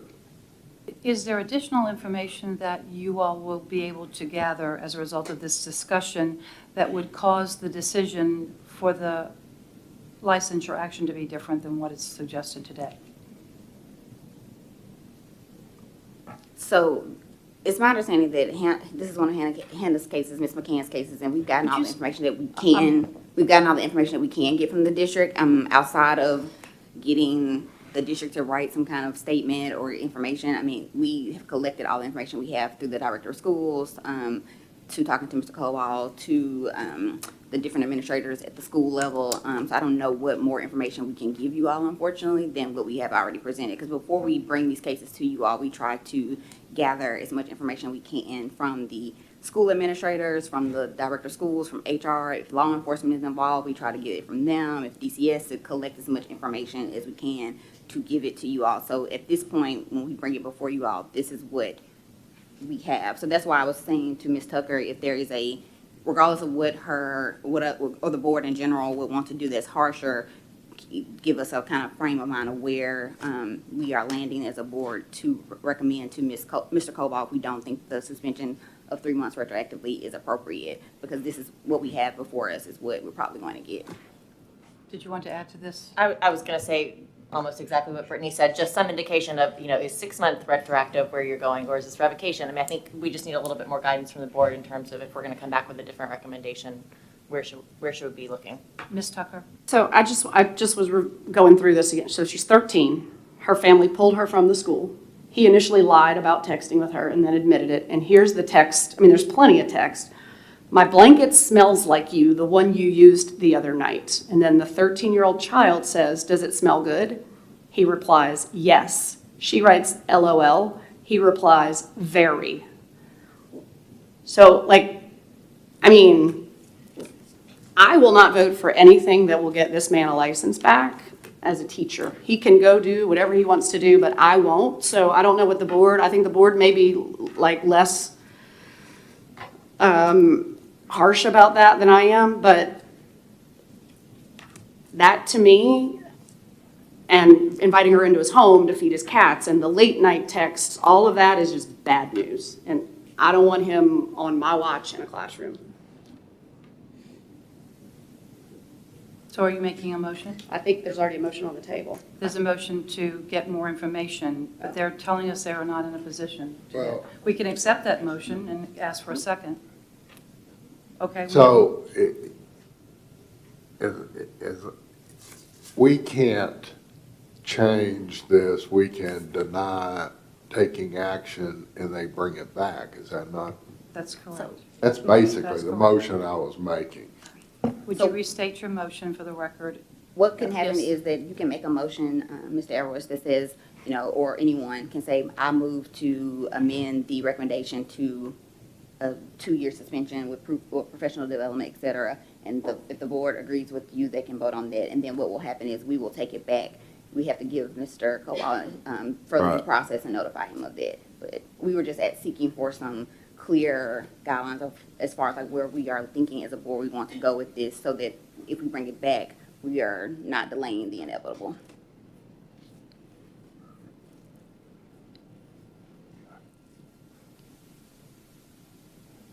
I think I'm going to withdraw my deal because Ms. Tucker's not talking about a 2-year suspension. She's talking about a revocation.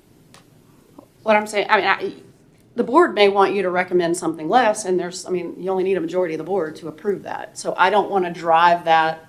I don't want to tell you, make a motion for revocation, we approve that, and then other board members don't want a revocation. I'm trying to hand this off in some way.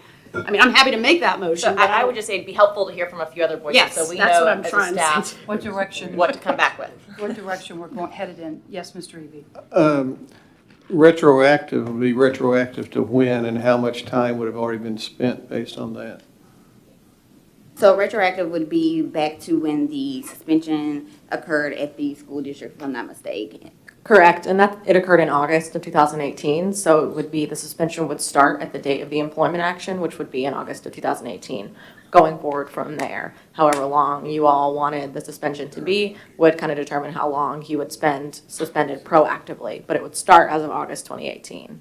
Or you all can make a motion to suspend it just fully proactive from the date of today's date. So if you wanted to do a 2-year suspension or a 6-month suspension or a 1-year suspension, prospectively, it would go into effect on today's vote forward for however long that suspension would be. Mm-hmm. So the option here is you can do some type of retroactive suspension from anywhere from 3 months to 2 years, or you can do a prospective suspension from anywhere from 3 months to 2 years, starting from today's date, or you can do revocation. So it's If we do, I think this was a conversation we had on another one, but if we were to do a suspension with required development training and stuff like that, can we also require for the school system to come back and tell us what he's been doing during the 2-year period, or as far as that he has been rehabilitated or anything like that, or? we haven't put stipulations like that prior on the license. We have put stipulations in terms of, like at the last board meeting, I think there was a recommendation for counseling, or we've done professional development, and those things would have to be provided to us before the suspension would be lifted and he would be reinstated. And so the counselor then would require, we could require a report from the counselor that says that in their. He's fit for practice and, yeah, et cetera, yes. All right. I will move then that we have we'll say a retroactive suspension of 2 years with required counseling and a report from the counselor. We have a motion by Mr. Eby. Do we have a second? Can we need a second for discussion. I would like to, I think we need a second. can I ask about clarification on the motion? Mr. Cobbins provides a second. Now we can discuss. Now we can Okay. discuss, yes. I'm still learning all the rules. So would you say counseling? I mean, there are, I'm sure this would make him happy, but there are sex offender screenings that can be done. Can we make that a condition of this as well? I mean, they're not perfect, but at least there's something that's like an assessment that's done, a sex offender assessment. Yes, that can be as part of that. I'll accept that. Would that, I mean, can we amend, how do we amend the, Do we need how to do we make do that? an amendment to the If amendment? if I accept your You're word. going to accept that wording? Is that possible, Nathan? You take that as a friendly amendment. I'm friendly. Friendly amendment. I never get friendly. He says without objection, or I She's in a lawyer mode. Without objection to that friendly addition to Mr. Friendly amendment, Eby. right. So the Friendly amendment specifically The is motion sex is offender amended. screening. Yes, I brought that. We have All right. it. Without To include, objection, not just, I don't want it to just be sex, I want them to get counseling to include sex offender screening. Right, sex offender screening and any, the appropriate follow-up. Right. But I mean, if there's a sex, yeah, that's where my worry is on the suspension though, because if there's a sex offender screening and it says alert, and he's got just a 2-year suspension. But that's why I want. Well, so the counselor- condition then, and not to interrupt, Bob, but the condition is that He's the fit for suspension work. would not be lifted until he produces a valid proof of sex offender screening, counseling. So the suspension will last until he gives us that. That So he's that fit it's for not an work. So automatic. somebody with a license says, That yes. So whenever you all place I can live conditions with that. on suspensions, like when we've done like the 2-year suspensions in the past for under the influence of alcohol and drugs, those suspensions aren't automatically lifted. They aren't lifted until we get the proof of treatment. So whenever you all put a condition on the suspension, they have to give us the proof of the condition before the suspension is lifted. If it's just a blanket 1-year suspension or 2-year suspension, those are automatically reinstated because you all didn't place any conditions on it. So that's the difference. So yes, the suspension will last until he has provided all the proof required today. Well, maybe say minimum 2 years, or until, a minimum of 2 years, but not reinstated until proof of fitness for work, including sex offender training, the screening. Right. so we have a friendly amendment, and you accept this as a second. Discussion on The discussion on the amendment. Discussion on the motion. as amended. As amended, thank you. I'm sorry, these are, you all know that these are so complicated, and Nathan's texting me. Is this a friendly text? Let's see. I can live with that. Thank you. Well, that's what I was looking for. Somebody with a voice of, somewhere in the middle where I could live with it, so. Discussion on the motion. We'll take a roll call vote on the motion as amended. Restate the motion? And I'm going to ask him to restate the I motion. can do that. So just so we're all clear, for item A, 4A, this is a motion by Mr. Eby to pull the recommendation that the staff brought for a recommendation of a 2-year suspension retroactively with contingencies of the license being reinstated upon Mr. Cobal approving or showing that he's gone to counseling to include sexual offender screening counseling as well, meaning that we will go back to Mr. Cobal, give him notice of this new recommendation, and then to exercise his due process rights if he chooses to do so. So that's the motion. Any discussion on that motion? Roll call. Mr. Casey Griffin. Mr. Cobbins. Mr. Darnell. Mr. Eby. Aye. Mr. Edwards. Mr. Ferguson. Aye. Ms. Kim. Aye. Ms. Tucker. Aye. Ms. Hartgrove. Aye. Madam Chairman, the ayes have it. The ayes have it and the motion is approved. Chair. Excuse me. Yep. Just one Yes. comment, please. Yes, Mr. Cobbins. Just so I'm not back here 6 months sounding like a broken record, can we ask our staff to get with the appropriate department staff to determine if a workshop, a lesson of some kind, in health aid class, whatever, makes sense at 6th grade, 7th grade, 8th grade for students to understand the lines that need to be in place and that don't need to be crossed by themselves or teachers.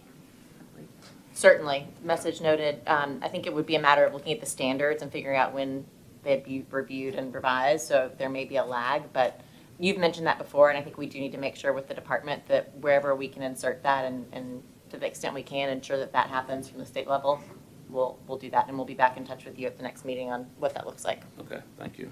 Thank you. Item B. That's me again. So this was one I remember well, and it wasn't very long ago, which was one of my problems. When did we hear this?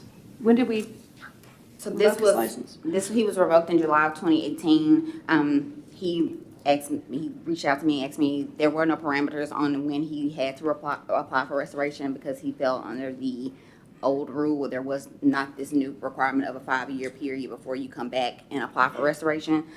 So that's why he's back before you all, but yes, it was in July of 2018. So, thank you. I mean, my problems are, A, it's too soon. B, what he did had us less than a year ago say we were revoking his license. And again, I talked earlier about normalizing behavior. My personal opinion, politics aside, we are in a climate now where it has become okay to be racially insensitive, to say things to people that are hurtful, and this gentleman certainly took advantage of that, calling a student a Cambodian refugee, a Jew, shoving a student. And so I appreciate that he went to sensitivity training. I would love to know what sensitivity training looks like, because I'm not sure you can train somebody out of some of this. I'm also bothered that he doesn't remember shoving the student and he must have been on pain meds. I mean, that's his current excuse, which feels like a big old excuse to me. There were other allegations by female students that I understand were not corroborated other than by, there were numerous ones. So to me, when I was a lawyer, and I was on the other side of some of this, that felt like corroboration, but ignoring those because he denied them and there's no corroboration, I am not comfortable reinstating his license. So again, we're in a position where, I mean, I can make a motion to not, if we just make a motion to not accept the restoration, then he can come back another time. What will happen is if that's the motion, if the motion is not to accept restoration, I will let him know that. I will send him notice of that. Assuming the board. Assuming the board agrees with that, he will get a notice, because he didn't get notice of this. Basically, I just let him know that he will be before the board for granting restoration. So he will get formal notice if that is the recommendation to not give him his license back, so that he can exercise his due process rights should he choose to want to do that. And, okay, I mean, if he had written, I can't believe I did this, I can't believe who I was, I've changed so much, this wasn't me, anything like that, I would be more inclined, even though less than a year still does bother me. But this is all like, I made mistakes, I've done this training, I didn't do this other stuff. This does not strike me as somebody who needs their license back 9 months after we took it. So my motion is to deny, is that the right word? Yes. To deny the staff's recommendation to restore his license. Second. We have a motion by Wendy Tucker, and we have a second by Mr. Edwards. Discussion? I would second everything you just said. This is not long enough. And I think what bothers me as I read over this case last year and also looked at it again is this doesn't just magically start. This doesn't start that late in your career. Again, I wasn't there over a 30 or 40 year period that he taught, but again, that behavior just doesn't magically appear one day. And I'm like you, the remorse just doesn't really seem to be there. And obviously, there were tons of letters of recommendation with him, but again, if you've been in education that long and you've been involved in lots of different things in the community, sure, you can get those. I mean, you didn't treat those people badly. But I would concur with that. This has not been long enough. Any other discussion? This requires a roll call vote. Mr. Casey Griffin. Mr. Cobbins. Aye. Mr. Darnell. Aye. Mr. Eby. Aye. Mr. Edwards. Aye. Mr. Ferguson. Aye. Ms. Kim. Ms. Tucker. Aye. Ms. Hartgrove. Aye. Madam Chairman, the ayes have it. The ayes have it, and the motion is approved. Item C. So, my understanding from speaking with Ms. Kendrick is there's not a lot we can do on this one because it's under our old rule, correct? So I was concerned that he can reapply after 5 years, and why wasn't it a permanent revocation? And just this, for memory's sake, he had sexual touching of a child, a student, and inappropriate contact, admitted to it, had a heck of a lawyer because he got reduced to a misdemeanor and diversion. So in a year, if he completes his probation, this will not appear in any public record that he committed this as a crime, by the way. And so that was my concern, like what's going to happen if this 5 years coming back, there's going to be no record. Of course, he's going to get his license back, and I don't know what we can, I mean, the order will show the facts, right? Or does that have to go away with the 40-30, with the diversion? No, so what would happen in 5 years, and as you stated, the recommendation is based on his underlying conduct because the actual criminal case resulted in diversion for a misdemeanor. The underlying conduct occurred at a time when the old rule was in effect, so we have to apply the rule that was in effect at the time, which didn't allow for permanent revocation.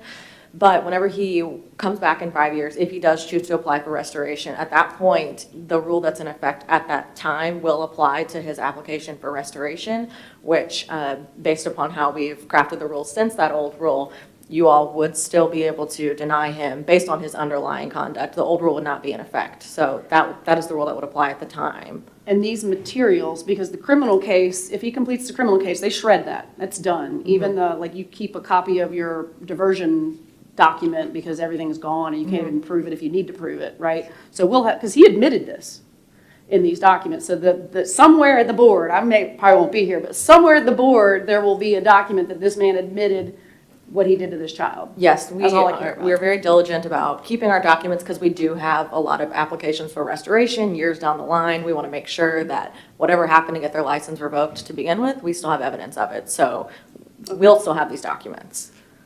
And in addition to that, too, there's case law out there that says even if the record is expunged, you can still look at the actual conduct. So that's why we did put it under the conduct, so we won't be in the position that we've been in the past where the record is expunged and it's gone, and then we come back because the revocation was based on the criminal diversion and not the actual underlying conduct. Because that's where the issue has been, I think, in the past to some degree, is that we base the revocation just purely on the criminal conduct and not looking at the actual what happened.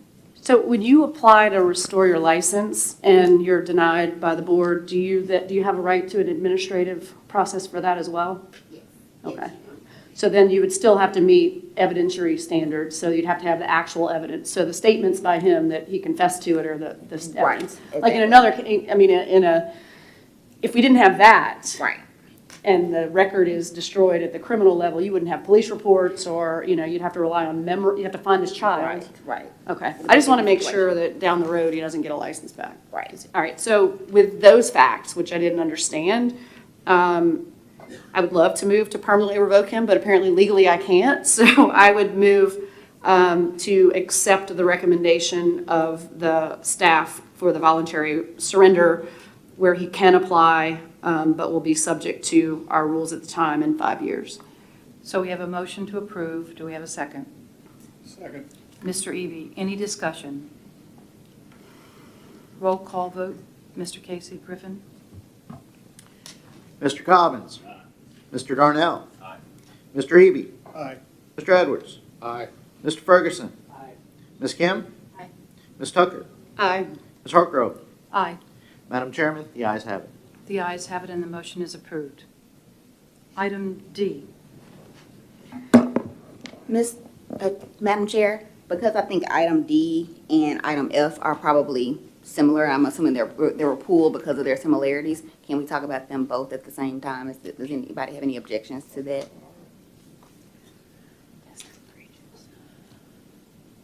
I would say we can discuss them together. The recommendation or They're different recommendations, but I think from talking to several of you all, Okay. it seems like maybe some of the questions are about why there are different recommendations. Okay. Thank you. That was the first question I had is, they're both TCAP issues. And so being in that position, I mean, we are scared to death of doing anything wrong with TCAP. The students are stressed because they're taking the test. We're stressed because we don't want to mess up. And I understand people are human, but in these two cases, these are pretty blatant. So what was the reasoning behind with Mr. Hyatt, who allowed students to use calculators, which it blatantly said in the rules, do not use a calculator, versus Ms. Lamb, who it wasn't one issue, it was multiple issues, just almost to the point of insubordination, I felt like, where they told her, do not test on this day, where is your stuff, turn it in, and she continued to refuse to do it and had all these excuses, which is, so what was the reasoning for the punishments there? So the difference in the two is the current version of the rule differentiates between major and minor testing breaches, and it makes that differentiation based upon whether scores were nullified or not.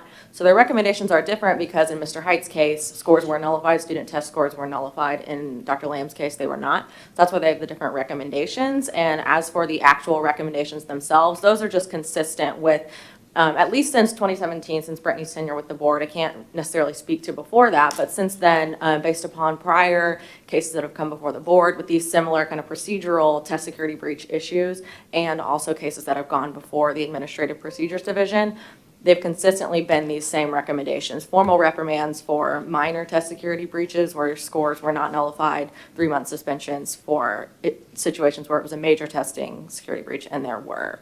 So these recommendations are just consistent with prior decisions of the board and the APD. And just to add to that, the only times we've gone harsher than that as a board, and since I've been here, is when there has been like a grave, egregious intent to breach, like we had a case, some of you all who may have been on the board, where the individual took like 3 different versions of a geometry and algebra test in high school, stuffed them in his pants and various clothings, and we recommended something harsher in there. So when there's like a clear intent to like violate the rules, we've done something harsher. But as Hannah said, when it's kind of more of a procedural and score nullification under our rule, that's where we've landed historically, and the board has gone with that.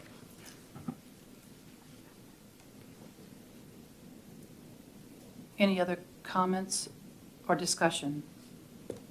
Questions? Ms. Tucker? I just want to, Mr. Darnell and I had each pulled one of these, and I pulled Ms. Lamb for the same reason he pulled Mr. Hite. I couldn't figure out, hers seemed worse and persistent, and his seemed like, it was egregious, but it seemed like a one-time, and I was confused as well. So, I mean, I would love more thoughts from the teacher on the board on what he thinks, where we should go on this. The last few years of testing have been a hot mess. I mean, we all know that. The guidance documents that we have to read this year were the best they've been in years. But I can't say that for the past 2 to 3 years. There were things that were left out. Obviously, in this case, the giant thing that said do not use calculators, that's not an excuse. But there were scripts that were wrong. There were things that were messed up. So, I don't want to say that they should be totally forgiven for that, but there were mistakes on both sides as far as what was presented. And we saw them, as we read through, and I know that's why they established the council to get together with teachers to try to fix all these things, in which it appeared that most of those were fixed as far as reading. But if the directions are wrong in the first place, if they're not the way they should be, it's very hard, I think, to punish anyone worse when it wasn't, there were faults on both sides. But again, with the biology test, it plainly said no calculators, so you can't excuse that. I just wonder if some of the issues with Ms. Lamb maybe were led by some of those instructions, and even with testing coordinators, I know struggled with knowing exactly what was the right thing, and trying to get a hold of Nashville was not very easy. And to address kind of the concerns about Ms. Lamb and just in general with testing, and our rule that we are promulgating for license discipline, we're changing kind of like how we define. It's not going to be based upon scores notification. It's going to be more aligned with what the statute says, where just like if you are not compliant with the testing statute, breaches happen. It's going to be more a broader range. So, but because of how our rule is defined, we're kind of confined in that respect. But going forward, if there is a change that may or may not want to be had as testing come out, we can probably change that. But right now, that's just kind of how we've historically done it based upon how the rule is written currently. So based on what you just said, Mr. Darnell, are you recommending that the licensure action on item D, Walter Height, remain what it is? Or are you suggesting something else? Yes, I would move to approve the recommendation of the board staff for item D. So we have a motion, do we have a second? Ms. Tucker provides the second. Any further discussion? Roll call, Casey? Mr. Collins? Aye. Mr. Darnell? Aye. Mr. Eby? Aye. Mr. Edwards? Aye. Mr. Ferguson? Aye. Ms. Kim? Aye. Ms. Tucker? Aye. Ms. Hartgrove? Aye. Madam Chairman, the ayes have it. The ayes have it. The motion is approved for item D, Walter Height. Back to item F for Melissa Lamb. Do you have a different recommendation, or are you accepting this recommendation? I think at this point, the way the rule is, in my opinion, we probably, it's very similar in a lot of ways, but again, the way it's written, I don't think we can. So I would move to accept the recommendation for item F. Second. We have a motion by Mr. Darnell. We have a second by Ms. Tucker. Any discussion? Roll call, Mr. Casey Griffin. Mr. Collins? Aye. Mr. Darnell? Aye. Mr. Eby? Aye. Mr. Edwards? Aye. Mr. Ferguson? Aye. Ms. Kim? Ms. Tucker? Aye. Ms. Hartgrove? Aye. Madam Chairman, the ayes have it. The ayes have it, and the motion is approved. Thank you. Moving to item K. So I just wanted to have a conversation about this one. This is the failure to report by a director of schools. And I know, have we had none under the new rule, correct? Is this the first one under the new rule that we have seen as a board? Yes. Okay. And I know we've had conversations. I know there's been a lot of press about other potential issues with other people. And I just, I remember distinctly Mr. Edwards making a comment at a prior board meeting when we were discussing this change in the rule. I think it was when the statute changed to do this, saying that the leadership should certainly be held accountable for failing to report. So a 3-month suspension for failing to report, I don't know if that's appropriate or not. I just wanted to have a conversation as a board because I felt like it was an important one to have that conversation. Brittany can jump in and talk about our sort of current precedent there. I mean, we've been doing 3 months per case in terms of failure to report. So in some cases, when we had a number of items that were not reported in a timely way, the suspension was much longer. In this case, there was one. The director of schools is now retired. But Brittany, do you want to share a little bit more of the staff's thinking on that? Yes, so that's exactly right. The only other, so there are other situation or other situations that we've had where there was one failure to report, very similar to the situation that happened in Campbell County. It was out of Union County. The staff recommended the 3-month suspension. He requested a hearing, so you all didn't see that one before an ALJ. As Sarah said, in other instances where there are multiple either failure to timely reports or failure to report, the staff has recommended a much longer suspension. But again, you all haven't seen that because they exercise their due process rights. But that's kind of where just when I came into this position, there was one pending, and that was the recommendation of the staff at that time. So just again, we're trying to be consistent and just looking at these, and that's where the recommendation came from. But again, like as Wendy said, this is the first time that it's before you all. So I mean, we are happy to take that feedback back to our offices as we're discussing these, if they come up again, to know kind of where you all feel about these. Comments, questions? Ms. Tucker? No, I thought I'm sorry. Mr. Eby did. Yeah, I had the same question on the, what I want to call the basis for the 3 months, and because you can't find it on their grid, so. I will point out that another addition or change is coming to the rule that you all did on first reading in July, but we'll see in this, or not July, February, but we'll see in July, is this will be added to the grid. It will be explicitly pointed out in the rule that failure to report under the rule by a director of schools could lead to X licensure action, and it will be on the grid. So I think we all can agree and do agree that when there's egregious action on by an employee, particularly an educator, that the management affords them the opportunity to resign rather than taking action which gets reported to the state. That educator gets to go to their next job with a clean slate, and that employer has no idea that there has been history. And that happens. And I believe in it, it's, you know, you're in a social situation, you really like these people, you work with them, they do something incredibly stupid that requires that you can't keep them. Why don't you just resign and let's just let this, you know, let's just go.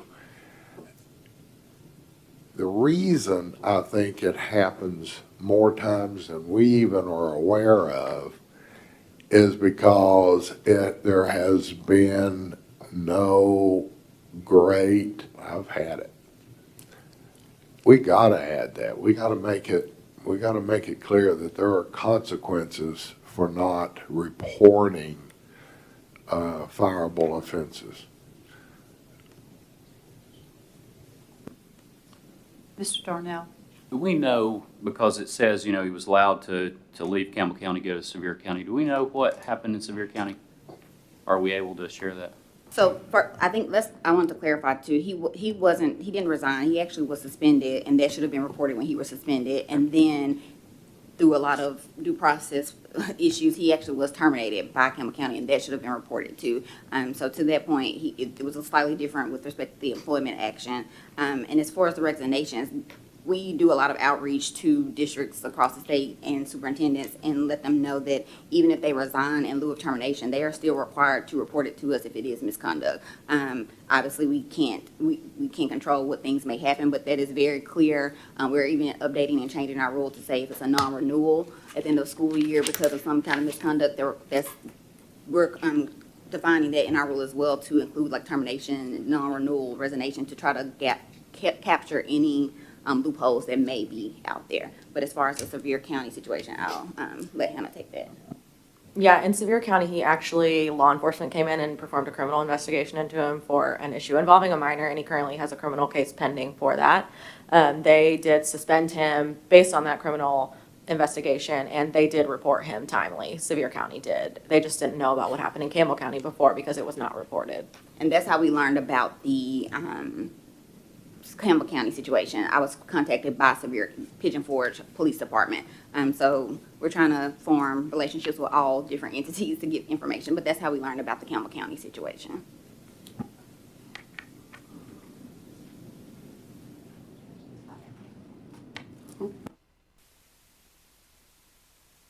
It's turned off. Are you, anyone, are we, do we have a motion to accept the recommendation in this case, or is someone suggesting an amendment?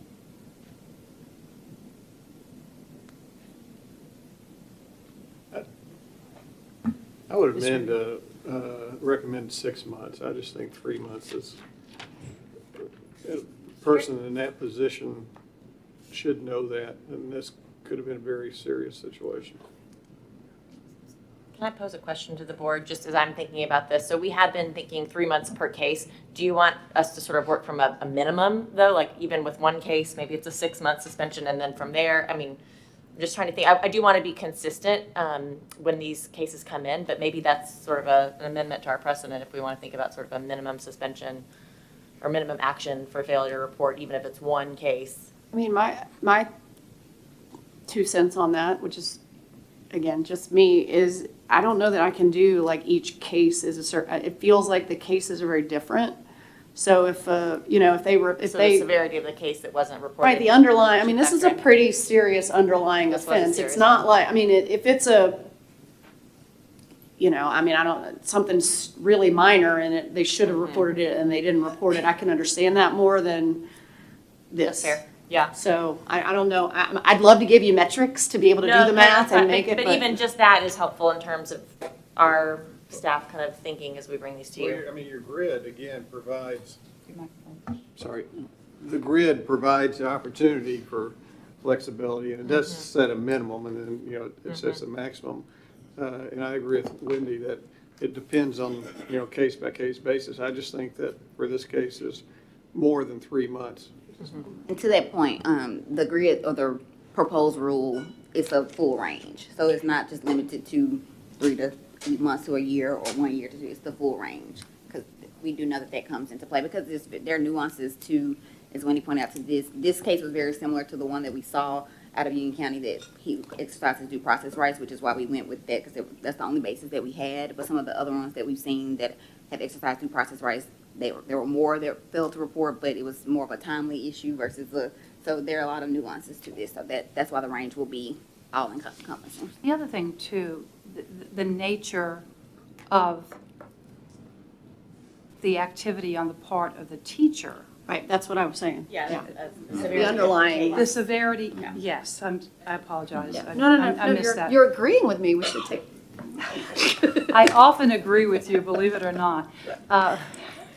So yeah, I think you have to take that into consideration. I'm channeling you now. I know, it's scary. I'll just say it's helpful feedback because we are just beginning to get some of these directors of schools cases for failure to report, but I suspect we will be getting more of them. So it's good discussion and good feedback. We appreciate it. And I would add, I mean, it does, the severity of it matters, but multiples matter a lot too. I mean, I would, like a certain amount of time if you're just like egregiously forgetting to do it or refusing to do it, that's a bigger deal to me too. Well, and I think the position of the director of schools matters big time too. So we have a motion. I think you made a motion, didn't you? I'll second. And the motion was to withdraw and recommend 6 months. Right? Yes, that's correct. And we have a second from Mr. Ferguson. Any discussion? Roll call. Mr. Cobbins. Aye. Mr. Darnell. Aye. Mr. Eby. Aye. Mr. Edwards. Aye. Mr. Ferguson. Aye. Ms. Kim. Ms. Tucker. Ms. Hartgrove. Aye. Madam Chairman, the ayes have it. The ayes have it and the motion is approved. Thank you. Item L. So my concern here was it's a DUI second with a student in the car, and a 1-year retroactive. So there's all sorts of stuff happening there, but I'll just say as a lawyer who represented people who were charged with DUI, and I told Ms. Kendrick this during the break, to get a second offense DUI, it has to be within a 10-year period. Do we know when the first DUI was? I don't know. I don't have that information. Okay. It's within a 10-year period for it to count as a second offense, so somewhere in the last 10, to get stopped, arrested, and convicted of 2 DUIs, you are driving drunk a lot more than twice. Like, nobody is like, you get stopped both times they have 3 beers. So my worry is that this is a significant alcohol problem. My other worry is that she has a student in the car with her. And it looked like, we have all the information that our staff got, but as always, that's not a whole lot of information, but it looks like there were lane violations. I mean, it doesn't look like she was just looked bleary-eyed, and an officer pulled her over and she was driving fine. So just a 1-year retroactive suspension for that. And I appreciate that it says she has to complete alcohol treatment, show proof of that. I get all of that, but I don't know. It just felt like the message that you're giving there is, or the message we would be giving there is diminishing the seriousness. I don't know. But I'd love other people's thoughts. Again, that's just me. Other thoughts from board members? Mr. Edwards? Your microphone, please. The student was unrelated to the teacher. It was not like it's a family member. Do we know where they had been? Did we have more context on why? I think you guys had it. Yes, so this particular teacher was a close friend of the student's family, and there was something going on at home, and she was asked to come pick up the child to remove the child from a serious situation, and she did so, trying to help, but was obviously intoxicated at the time that she did. And this occurred on a Saturday night. It was unrelated to a school event. She was not acting as a teacher at the time, so we had to base it on taking action under the Teacher Code of Ethics as opposed to our typical standard 2-year suspension for drug and alcohol. So what's our range on this then, based on what? Teacher Code of Ethics is a wide range. I believe it starts at 1 year and it can go all the way up to revocation. Confirming that really quick. Yes, that's correct. Yeah. I mean, I'm looking at the probable cause statement from the warrants. She was asked if she remembered going to the McDonald's prior to being stopped, which I think they saw her pull out of. She didn't even remember going to McDonald's. They found a water bottle with alcohol in it, a bladder bag with a nozzle with alcohol in it. I mean, she clearly has a significant problem, and I want her to get help, but I just don't know that and how long ago was it? So a year retroactive February, is that when it was? Yes. So this took place in February of 2018. And what, the whole retroactive versus non-retroactive, we may have talked about this a little bit on the other one. What's the sort of analysis that you guys do on that? A lot of it depends on if the district has put them back in the classroom. I will say with her, she's a little different. She got reviewed back during the fall. At that point, the 1-year recommendation would not have been entirely retroactive. However, she has since retired from Tennessee and moved to Michigan. She lives up there now, and we had some issues with me getting these documents signed back from her in a timely manner. So just with the nature of when the documents were received back to our office, now it would be entirely a retroactive suspension, but it was not meant to be entirely retroactive on the front end until the documents were actually signed.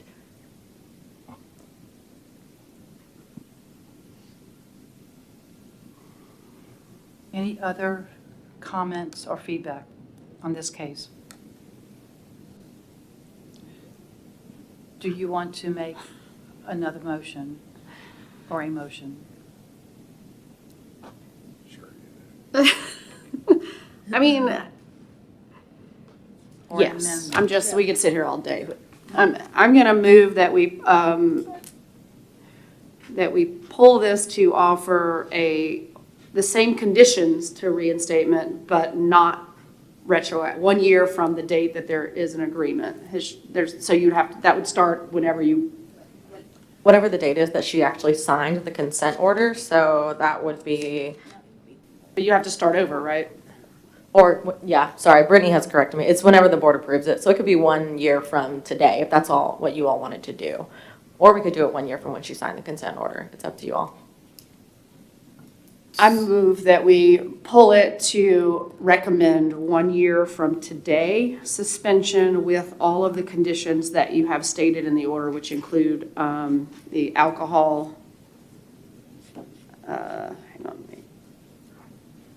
proof of completion of alcohol treatment after February 19th. She probably had to do some sort of treatment in jail during her 45 days, but I agree you need something a little more than that. Not serving as a volunteer or teacher during the period of suspension, paying her fees.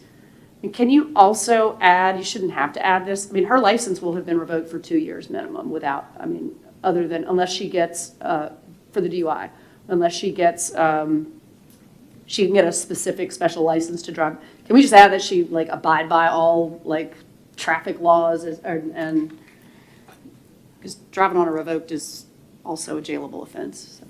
So I want to be clear, you're making a motion to pull it and Yes. not vote on it Right. today? Well, we can't vote on it today Right. because it's a more serious. That's So what a I'm motion to sure. pull it, but that will be the With that. recommendation that I would recommend. Okay.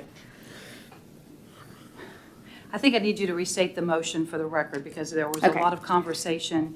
in the I am middle- going to move on L to pull it from the agenda today to make a new recommendation, which would be 1 year suspension from today with all of the conditions already in the proposed order with an added condition that she not drive illegally. So we have a motion by Wendy Tucker. Do we have a second? Second. Mr. Edwards, any discussion? This requires a roll call. Mr. Cobbins. Mr. Darnell. Mr. Eby. Aye. Mr. Edwards. Mr. Ferguson. Ms. Kim. Aye. Ms. Tucker. Aye. Ms. Hartgrove. Aye. Madam Chairman, the ayes have it. The ayes have it and the motion is approved. Item O, Emily Tubb. Okay, so I am not necessarily against this restoration, but I did feel like, given where we are and all these, that it was worth a conversation with the board as well. I don't know if anybody else.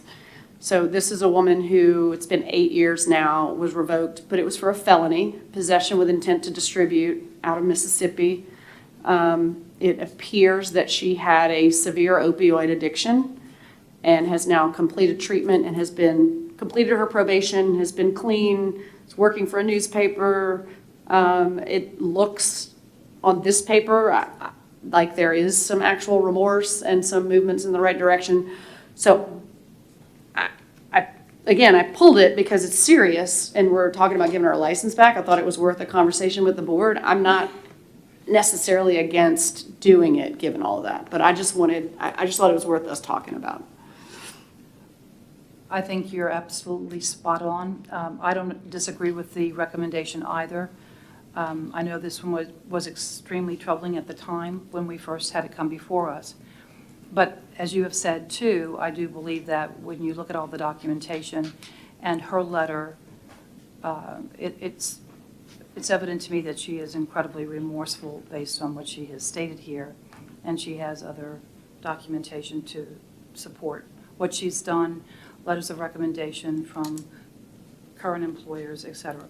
Any other comments from other members? I would just like to say we would be hard pressed to find any family that's not touched by this epidemic.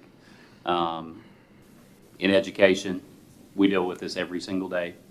And I think this is a success story. I think which is rare, sadly. Personally, I've been through this. I've seen people that can't beat it and people who have, and I congratulate her for that and hope that she has surrounded herself with people who will continue to, help her in her struggle, I'm sure. And I think this will be a step furthering that to get her back where she needs to be. Thank you for that. And I just want to add, one of the things that really made me agree with what Mr. Darnell said was the letter from her federal probation officer. Federal probation is not a joke. Like, I mean, not that any probation should be a joke, but federal probation is pretty intense. And she was released from probation early due to exceptional standards, which means she like dotted every I, crossed every T, did everything she was supposed to do. And if she was able to do that for that length of time, then I feel like she's definitely moving in the right direction. So my motion is to approve the recommendation of the staff to restore her license. We have a motion by Ms. Tucker. Do we have a second? Second. Mr. Ferguson provides the second. Any further discussion? Roll call vote.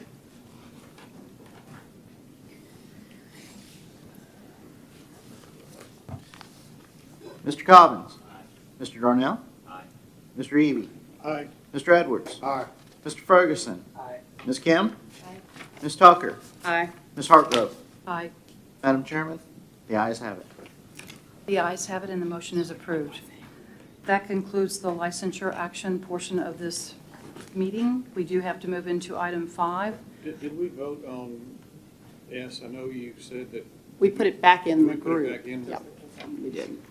Yes, thank you. Item 5, teacher licensure appeal actions. A, item A, Aaron Knight. So again, Madam Chair, members, this is actually a petition for a declaratory order appeal.